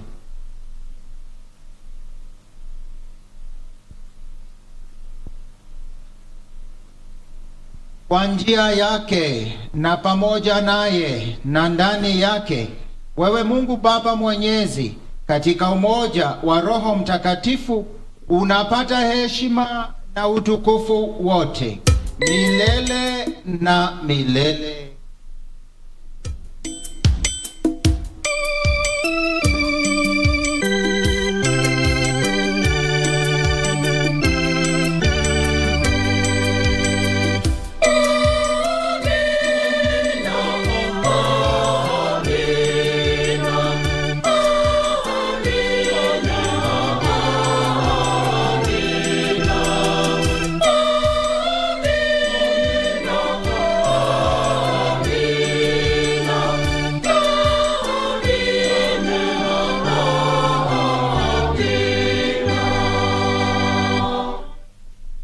Kwa kulitii agizo la mkombozi wetu na tukifuata mafundisho yake ya kimungu, tunadhubutu kusema: Baba yetu uliye mbinguni, jina lako litukuzwe, ufalme wako ufike, utakalo lifanyike duniani kama mbinguni.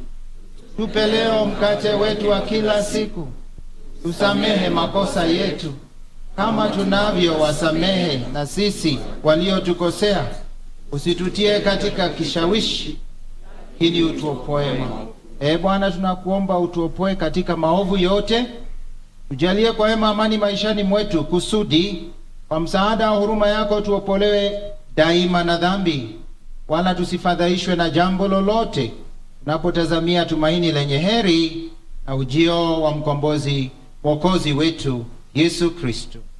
Kwa kuwa ufalme wako na nguvu na utukufu hata milele. Bwana Yesu Kristo, uliyewaambia mitume wako, amani na waachieni, amani yangu na wapa, usiwatazame dhambi zetu ila tu imani ya kanisa lako. Pende kulijalia amani na umoja kama yalivyo mapenzi yako, na ishi na kutawala milele na milele. Amani ya Bwana iwe daima nanyi. Iwe pia nawe. Peane amani.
Tazama mwana kondoo wa Mungu.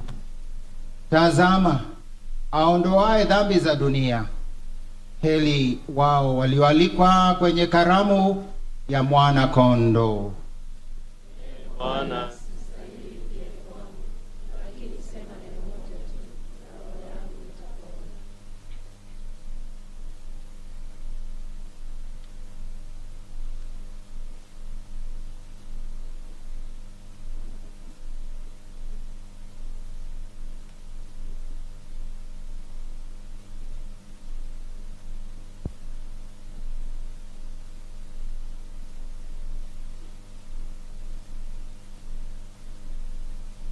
Mimi ni ufufuo na uzima, asema Bwana. Anisadikie mimi, hata kama atakufa ataishi, na kile anayeishi na kunisadiki hata kufa milele. Haleluya. Tafadhali tuketi.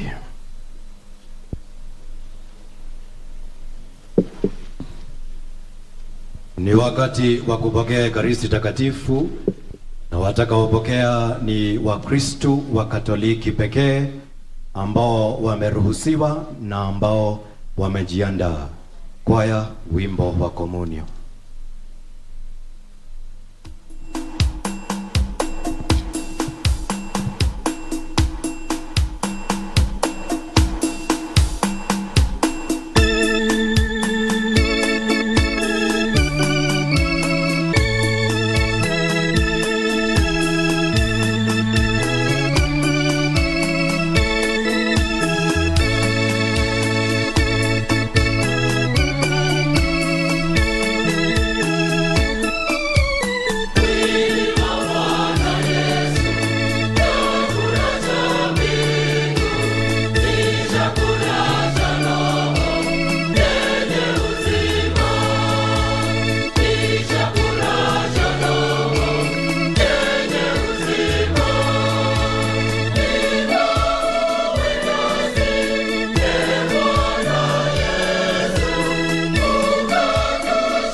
Naomba kwa unyenyekevu tusimame.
Tuombe.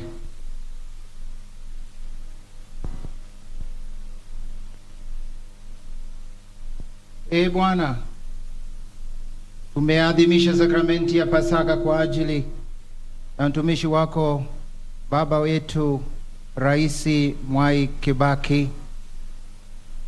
Tunakuomba umjalie aingie katika makao ya mwanga na amani kwa njia ya Kristo Bwana wetu.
Inamisha vichwa tupokee baraka.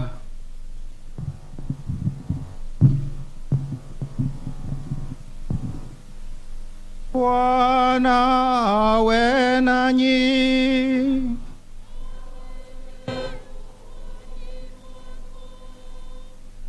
Mungu aliyependa kuwajalia mema ya ukombozi na kuwafanya wana wa ufufuko wa mwana pekee, awajalie mfurahie kwa pamoja baraka yake. Amina. Naye aliyewajalia zawadi ya uhuru wa kudumu awafanye mashiriki wa urithi wa uzima wa milele kwa kazi yake ya ukombozi.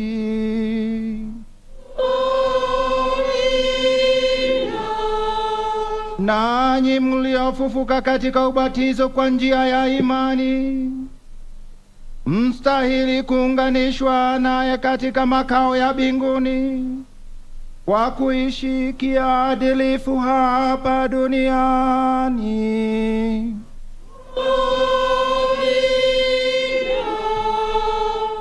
Na baraka za Mungu Mwenyezi, Baba na Mwana na Roho Mtakatifu ziwashukie na kukaa nanyi daima.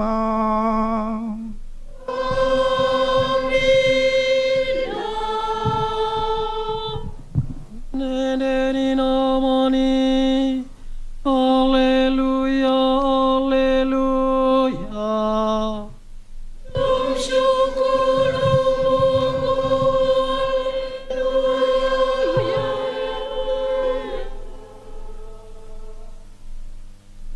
Wimbo kwaya.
Tafadhali tuketi.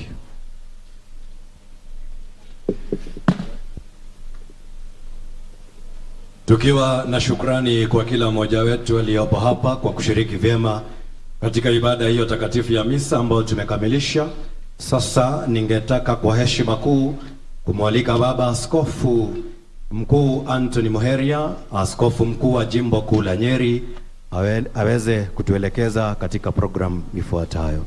Karibu Baba Askofu.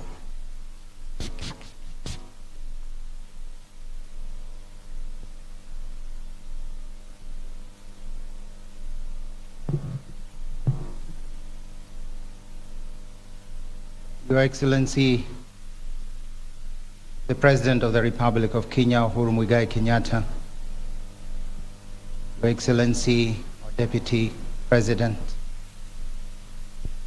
Your Excellency, our former Prime Minister,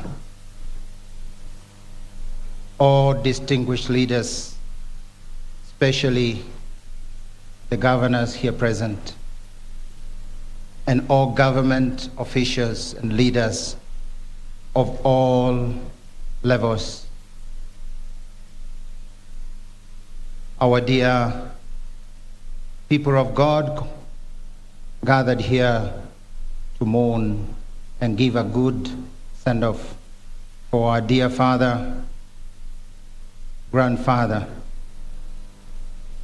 great-grandfather, and mentor president of our country, Kenya. We want to acknowledge all the people here present, and allow me yet again to convey this kind request that from the family and from the wish of His Excellency President Mwai Kibaki, and in his honor, that we will not have political speeches. It is something that we admire this great man and statesman, and therefore all of us who mourn, and yet we have our own desires to express our relation, great admiration for our president. Let us be really satisfied with a good prayer wherever you are, and giving this great man the respect and honor he deserves. Having said that, allow me to, within this spirit of prayer, we will say the last prayer, which will be led by our Bishop Philip Solometi of commendation. But before then, it's only fair that we give a few moments to the tributes for the family and also from a few of us. Before that moment, let us invite the persons reading the eulogy to come and read the eulogy of our dear President, Mwai Kibaki, so that we can all feel with his life and unite ourselves to pray for him.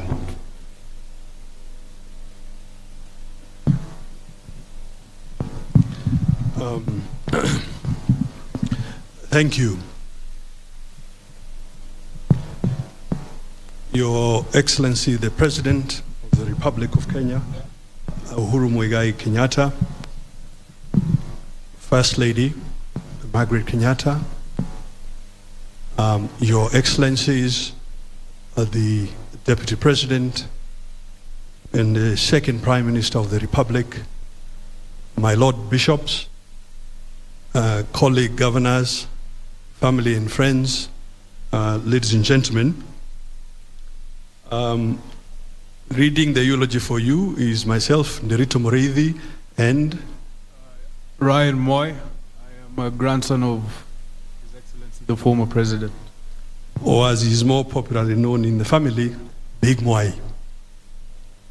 Your Excellency, perhaps heeding the bishop's request and in honor of the departed president, and the bishop did request that we should learn to say sorry more often. May I just request, please, turn to the person sitting next to you and say sorry.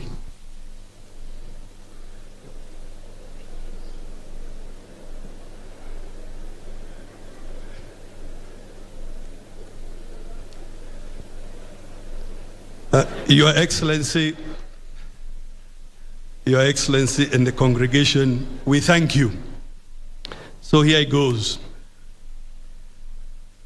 Leo Tolstoy once said that there is no greatness where there is no simplicity, goodness, and truth.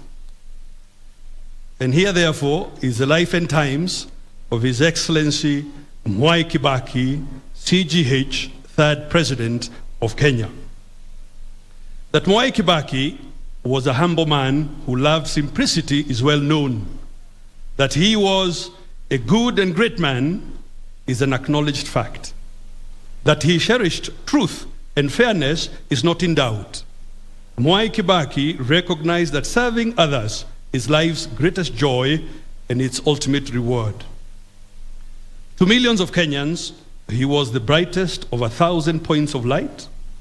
In him, Kenyans found reason to hope, the courage to dream, and a man to emulate. Mwai Kibaki's life is intertwined with, with our nation's history. But besides being a story of a commander-in-chief of great accomplishments, it is a story of a deeply devoted family man, a beloved son, a dear husband, a cherished father, and a grandfather, a treasured brother, and a dutiful uncle and relative to many. Mwai Kibaki taught us that public service is noble and necessary. He showed us that one can serve with passion and utmost integrity. In fidelity to our shared humanity, he heeded the call to serve his country and never looked back, earning the profound privilege to serve as a teacher, lawmaker, cabinet minister, vice president, leader of the official opposition, and as president of the Republic of Kenya. He undertook his duties with a distinct sense of civility and dignity, and will undoubtedly inspire many in Kenya, East Africa, Africa, and beyond for years to come. Sunrise. Mwai Kibaki was born to Kibaki Gethenji and Teresia Wanjiku on the 15th of November 1931 in Thongori village in the present-day Othaya sub-county in Nyeri County. He was the last born in a family of 6. His siblings are the late Wagui, the late Gethenji, the late Kenywa Waitherero, who is here with us today, the late Derito, and the late Waruguru. During his childhood, a time when Kibaki and his age mates routinely engaged in tending goats and calves near home, a peculiar structure erected in the area caught his fancy. He was to learn later that the unusual edifice constructed by Catholic missionaries was essentially come school. As fate would have it, young Kibaki ended up being part of the new world that this new phenomenon portended. He attended his preparatory school, dubbed Sub-A and Sub-B there.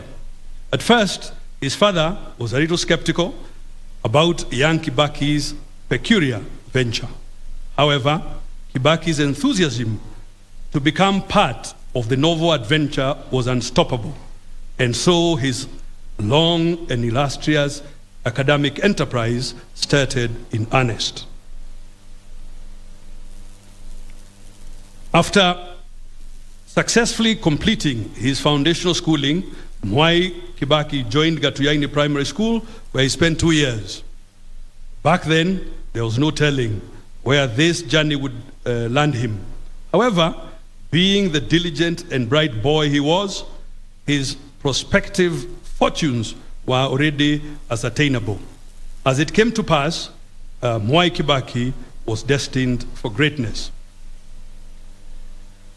Those who knew Mwai Kibaki from his childhood days through his time at Makerere University speak of a man who, right from the start, knew what he wanted to become and the path he wanted to follow to achieve it.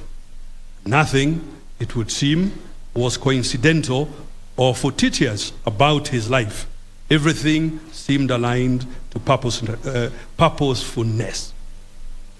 Kibaki later joined the Holy Ghost Catholic Missionaries Karima Mission School, which is today Karima Primary School, for another 3 years.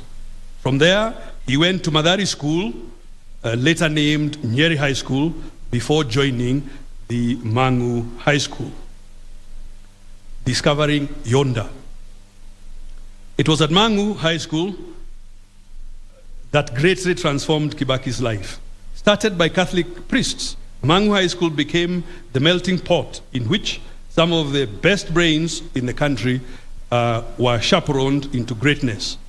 The founders of Mangu High School were keen on establishing an institution firmly anchored in the Catholic faith and fully committed to the pursuit of academic excellence. After excelling at Mangu High School, Kibaki joined Makerere University College in Uganda to pursue a Bachelor of Arts degree in economics, history, and political science. He emerged as one of the best students in the Faculty of Arts in 1955, attaining a first-class honors degree. After graduation, Kibaki was employed at Shell Uganda as an assistant sales manager. He resigned when he secured a scholarship to study for a Bachelor of Science in Political Science, in Public Finance, sorry. I repeat. He resigned when he secured a scholarship to study for a Bachelor of Science in Public Finance at the prestigious London School of Economics and Political Science, LSE. At LSE, Kibaki became the first African to graduate with a first-class honors degree. Mwai Kibaki returned to Makerere as an assistant lecturer in the Department of Economics. The university would, years later, in 2012, bestow upon him an honorary Doctor of Laws degree as a testament to his distinguished and outstanding contribution to public service at the national, regional, and international levels. The tree and its branches. Just as a farmer plants a small seed which grows to become a large tree with branches that yield a bounty of fruits, as well as providing a safe and secure shade, Mwai Kibaki settled back home when he met and wedded Lucy Muthoni in the year 1961. Their union bore them one daughter and 3 sons, Judy Wanjiko, Jimmy Kibaki, David Kagai, and Tony Githenji. Today, the home is also filled with 7 grandchildren, being Joy Marie, Ryan Mwai, Christina Muthoni, Giorgio Mwai, Jeremy Mwai, Anna Lisa Muthoni, and Leah Rose Muthoni. Political inclination. Makerere was where Mwai Kibaki launched his political career. He was elected chairman of the Kenya Students Association as well as vice chairman of Makerere Students Guild during a watershed moment marked by heightened political consciousness right across East Africa. This was a time when the agitation to end colonial domination in Africa was at its peak. Kibaki seized that moment and distinguished himself as a champion of emancipation of the African. Mwai Kibaki's career as a lecturer lasted between 1958 and 1961, after which he resigned to become the first executive officer of Kenya's independence party, the Kenya African National Union, KANU. Mwai Kibaki put his best foot forward to strengthen KANU for victory in the 1961 elections. KANU garnered 19 out of 33 elected seats in the House of Representatives. Mwai Kibaki himself was elected Member of Parliament for Donholm in 1963 and appointed Parliament Secretary to the National Treasury. He continued to hold his position as KANU's executive officer and gained immense respect across the board, much to the chagrin of his adversaries. Also notable is that Mwai Kibaki was a key architect, together with the late Tom Mboya, of the acclaimed sessional paper number 10 of 1965, titled African Socialism and its Application to Planning in Kenya. Ladies and gentlemen, I want now to ask Big Mwai to proceed. Joining the cabinet. Mwai Kibaki became a full cabinet minister on May 3rd, 1966, when he was appointed Minister for Commerce and Industry. He would 3 years later be appointed to serve his nation as a Minister for Finance. During his tenure at the National Treasury, Mwai Kibaki guided the country through a global economic turndown and managed to steady the fortunes of a relatively young economy to safe shores. Given Kibaki's notable exploits in the arena of leadership, former World Bank President Robert McNamara described him as one of the greatest economic brains to have emerged from Africa. Kibaki's former lecturer at Makerere, Professor Kenneth Ingham, believed that Kibaki had stayed long enough in academia. He would have ended up as a president of the World Bank. A rising star. Upon the demise of the founding father of the nation, President Jomo Kenyatta, in 1978, Kibaki became President Daniel Arap Moi's vice president. Kibaki's star was clearly on a climbing trajectory. While at the Ministry of Finance and later as vice president, Kibaki's adeptness, guided by his economic and fiscal outlook, transformed Kenya's economy. During that period, Kenya benefited from a commodities boom, propelled by monetary policies that led to consistent economic growth. Mwai Kibaki represented his people for 50 years, effectively becoming one of the longest-serving MPs in the Commonwealth. That, though, does not mean he did not have antagonists and detractors. His unyielding resolve to succeed and conspicuous political charm handed him serial victory at the ballot. In 1988, Mwai Kibaki was moved from the twin docket of Vice President and Minister for Home Affairs to the Ministry of Health. He took this unseemly turn of events in his stride. Neither did he cause a stir nor turn into a rebel. In fact, Kibaki went on to tattoo an indelible mark in the ministry when he momentarily waived cost-sharing measures imposed on healthcare service delivery by donors. The 1980s were uncertain times for politicians. The ruling party, KANU, had tightened its grip on dissenting political voices than ever before. Through this difficult stretch, Kibaki maintained an aura of calmness and decency. Opposition leader. In December 1991, Mwai Kibaki announced his resignation from government and formed the Democratic Party, DP. He thus started a new political journey. When Kibaki lost the presidential election in 1992, coming third after the late President Daniel Arap Moi and Kenneth Matiba, he found himself in unfamiliar territory, the opposition. For a man who had been in government all his political life and vice president for a decade, this presented a new opportunity to serve Kenyans. He even brought a fresh wit and humor to the House, and later in his presidency by treating the public to many memorable light moments, usually in Swahili. Kibaki's political triumph finally came in 2002 when the National Rainbow Coalition, NOC, picked him as its preferred presidential candidate. He got more than 65% of the vote. On the 30th of December 2002, Kibaki was sworn in as the third president of the Republic of Kenya on a wheelchair, having survived a near-fatal accident while on the campaign trail hardly a month earlier. He served as the head of state and government until 9th April 2013, when his successor, President Uhuru Kenyatta, ascended to the presidency. Inking history, the indelible mark. No doubt a leading figure in Kenya's post-independence history, Mwai Kibaki won countless hearts of Kenyans. He has many admirers right across the globe, fondly referred to in several quarters as the gentleman of Kenyan politics. Kibaki will be remembered as an insightful and eloquent debater with a unique sense of humor.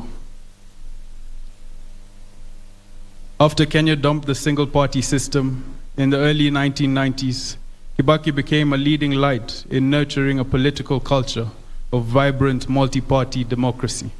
The ruling party was kept on its toes, with Kibaki on the wheel as leader of the official opposition. His role in shaping multi-party democracy is etched in Kenya's history. Once Kibaki became president, his government introduced critical reforms in the education sector, foremost of which was the globally acclaimed free primary education program. His administration also instituted comprehensive infrastructure developments in the transport and energy sectors. Access to better healthcare took a new turn during Kibaki's tenure. Kibaki will be remembered for championing the promotion of policies that promoted economic and social empowerment, democracy, the rule of law, and respect for human rights. At the regional level, Kibaki was at the forefront in supporting the objectives of the East African Community Common Market of Trade liberalization for the citizens of the partner states of the East African Community. His commitment and conviction in matters of economic empowerment went beyond Kenya. Perhaps one of the most memorable achievements of the Kibaki era is the promulgation of the 2010 Constitution that ushered in a new dispensation whose far-reaching effects have redefined how Kenya is governed today.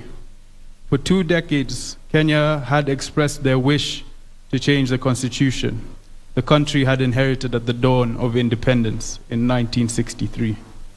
It had been an elusive goal. At Kibaki's first attempt, it did not fly. It was his second attempt in his second term that it was finally realized. During its promulgation in August 2010, Kibaki termed the achievement the boldest step the Kenyan people have taken towards changing their lives. Kenya's 2010 Constitution is definitely a huge part of the Mwai Kibaki legacy. In retrospect, Mwai Kibaki's servant leader credentials offer seminal lessons on how best to negotiate a more rewarding future through prosperity. Kenya is today more desirable in numerous ways courtesy of the solid foundation built by an exemplary icon who no doubt loved his motherland.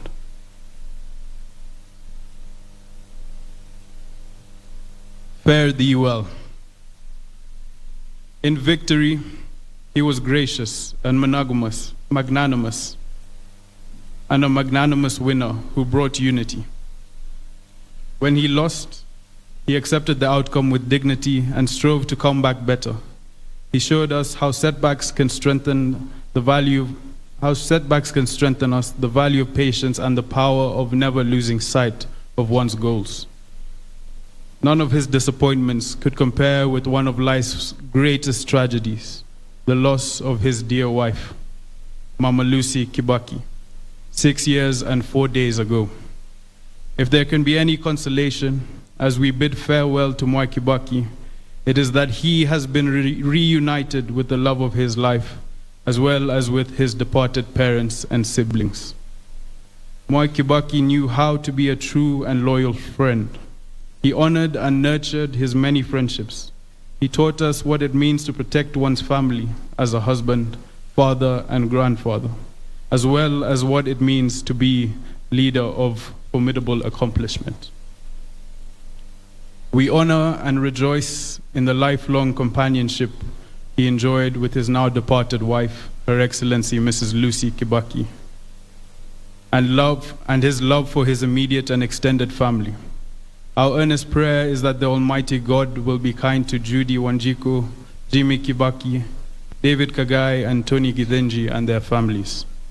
In the outpouring of sympathy and adoration that followed Kibaki's demise on April 22nd, 2022, it became clear that Mwai Kibaki had an impact on his country and the world at large in a unique manner.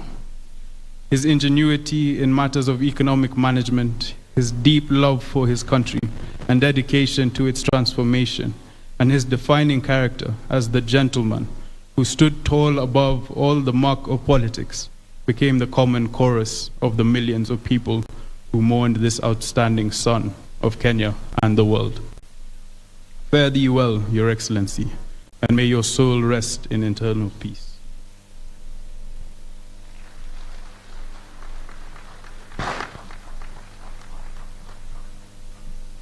Allow me to make an unusual request. Kindly, would we be upstanding after the eulogy of this great statesman? And kindly, can we applaud him so that we can usher him in this way into heaven? And all of us have a participation in the eulogy.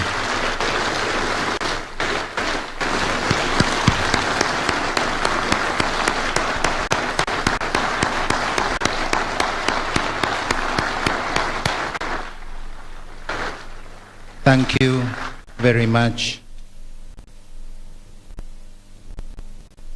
Please be seated. Tashukuru sana kwenye nyote kwa kumpa pongezi na kumsindikiza kwa hayo tumesikia maisha yake.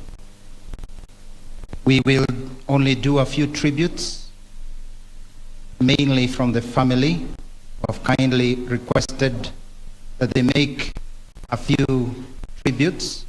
It is a large family, so they will only, our representatives will come up to make some brief tributes. Kindly, may I now ask, still in the spirit of prayer, that we invite Madam Judy Kibaki to make her tribute. She will be followed also by the family members thereafter of the family and of the extended family.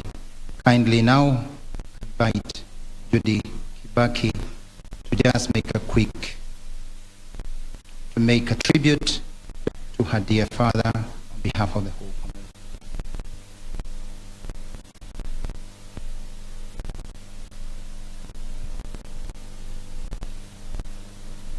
Let us welcome her also with at least an applause.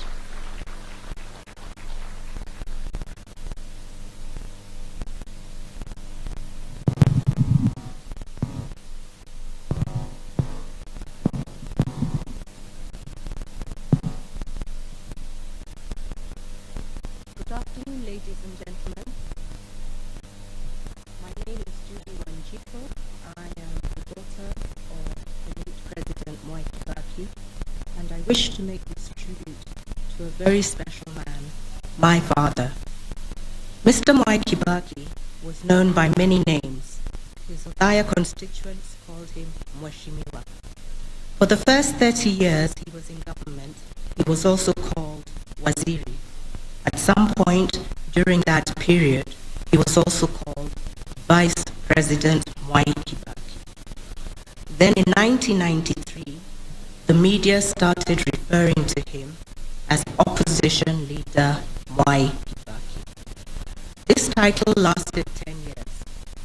Then he was sworn in as president in December 2002. And everybody started referring to him as Your Excellency, the President of the Republic of Kenya. Through his journeys of transformation from Mheshimiwa to His Excellency the President, Mwai Kibaki remained just dad to me and my 3 brothers. He did everything a dad is supposed to do. He drove me to school when he did not have important early morning appointments. He attended the parents-teachers meetings when they were convened and listened keenly to what the teachers had to say about my progress, or rather lack of it, much to his consternation. He seemed to be more appraised about my diligence in making numerous friends, but not in scoring A's. He took all this in his stride, just as he did so many other things in his life. Many people have referred to my dad as their mentor. Mwai Kibaki was my mentor too. He mentored me on so many aspects of my life. Patience was one value I learned from him. He taught me that nothing good comes instantly. You must work hard at it. He said, stay focused. He often said, and those who chose to listen to his wise counsel, me included, managed to navigate the challenges that life presents. We shared Dad not just with his constituents here in Othaya, but with the rest of Kenya and in fact the whole world. People often wondered how such a high-ranking leader could have time for his family. Dad had plenty of time for me and my siblings. He blocked off his diary when we were on school vacations and took time to be with us. When our birthdays rolled around, he hosted our friends in the garden of his home for our birthday parties. Ever the jovial personality that he was, he would invite my friends' parents to stay on and be part of the celebration. They all knew Dad and his kind hospitality. By being present on our special days, and as much as possible when time allowed, he remained part and parcel of my life. He found time to fly to the United States to attend my university graduation, which was on a Sunday. He flew out of the US the same night, was back in Nairobi on Monday night, and was able to participate in his then political party's election on Wednesday morning. It was a KANU election at that time. It was a balancing act all his life, and he managed it well. You gave me sufficient time, Dad. Dad gave me time, so I also dedicated a lot of time to him too. Just as he supported me through my formative years when I was through with education, I spent a considerable amount of time supporting him in the development of his assets, something which I enjoy doing even today. This has been a lesson on give and take. One of those investments was his political career. I can honestly say that Dad's political victories were hard-won battles. I was in the thick of his 4 presidential campaigns. They were not easy, but my siblings and I came to know many people and we made many friends. These were true lessons on resilience. Dad's public life was his. He did not drag me into his public rallies and harambees. It was voluntary. Dad was a Democrat even in his own home. He knew I had other interests I wished to pursue, and he encouraged me to do so. He did not want to make me into a replica of himself. No. Dad wanted me to grow into a well-educated, focused individual with a strong character and a unique, defined personality. This is what he dreamt and hoped for every Kenyan. So he worked at it all his life because he sincerely believed that a nation of well-developed individuals would surely prosper to great heights. This was Dad's vision. My father was a great man, yes. He also had fine human qualities. He was kind and very generous. He dedicated his life to the service of Kenya. He served Kenyans with humbleness and humility. He participated in 10 general elections over a span of 50 years. Each time, going back to request his constituents to re-elect him as Member of Parliament to enable him to continue serving them. Each time, they did re-elect Dad because they believed him and he lived up to his promises. I can say there are many lessons that can be learned from my dad's life. One of the more important ones is that victory can be gained peacefully. Dad was peaceful at home and in his work. Your work has been diligently done, Dad. You carried yourself with so much dignity. I am at peace. Rest in peace, Dad. I will always love you.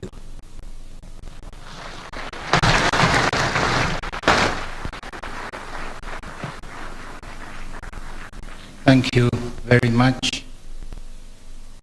We continue with the tribute to the family.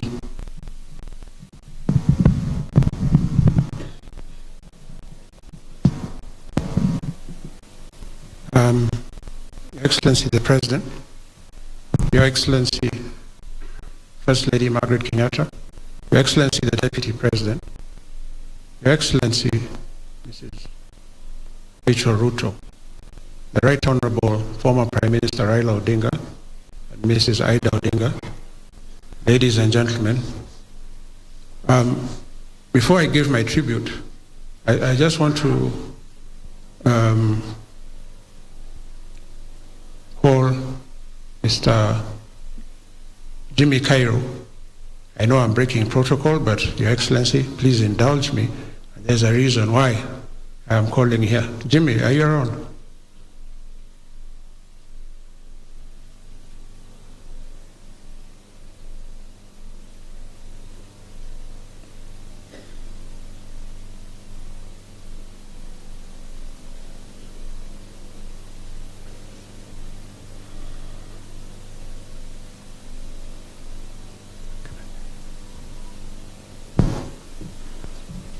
Jimmy Cairo, for those who don't know him, he's the son of the late Honorable David Munene Cairo.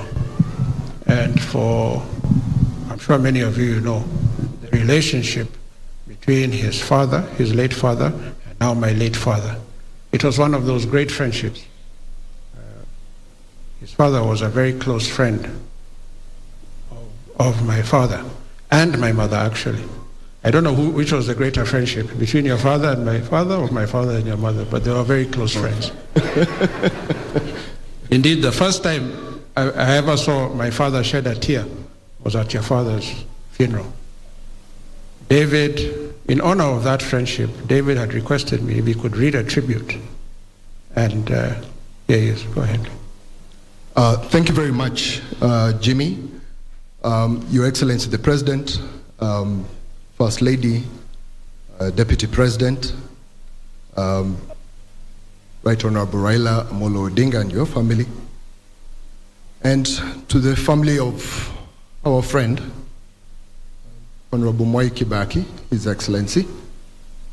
Mine is just a short tribute, and Jimmy, thank you very much for yielding your time. A tribute for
ਰਾਹ ਛੱਡ ਦੇ ਰਾਹ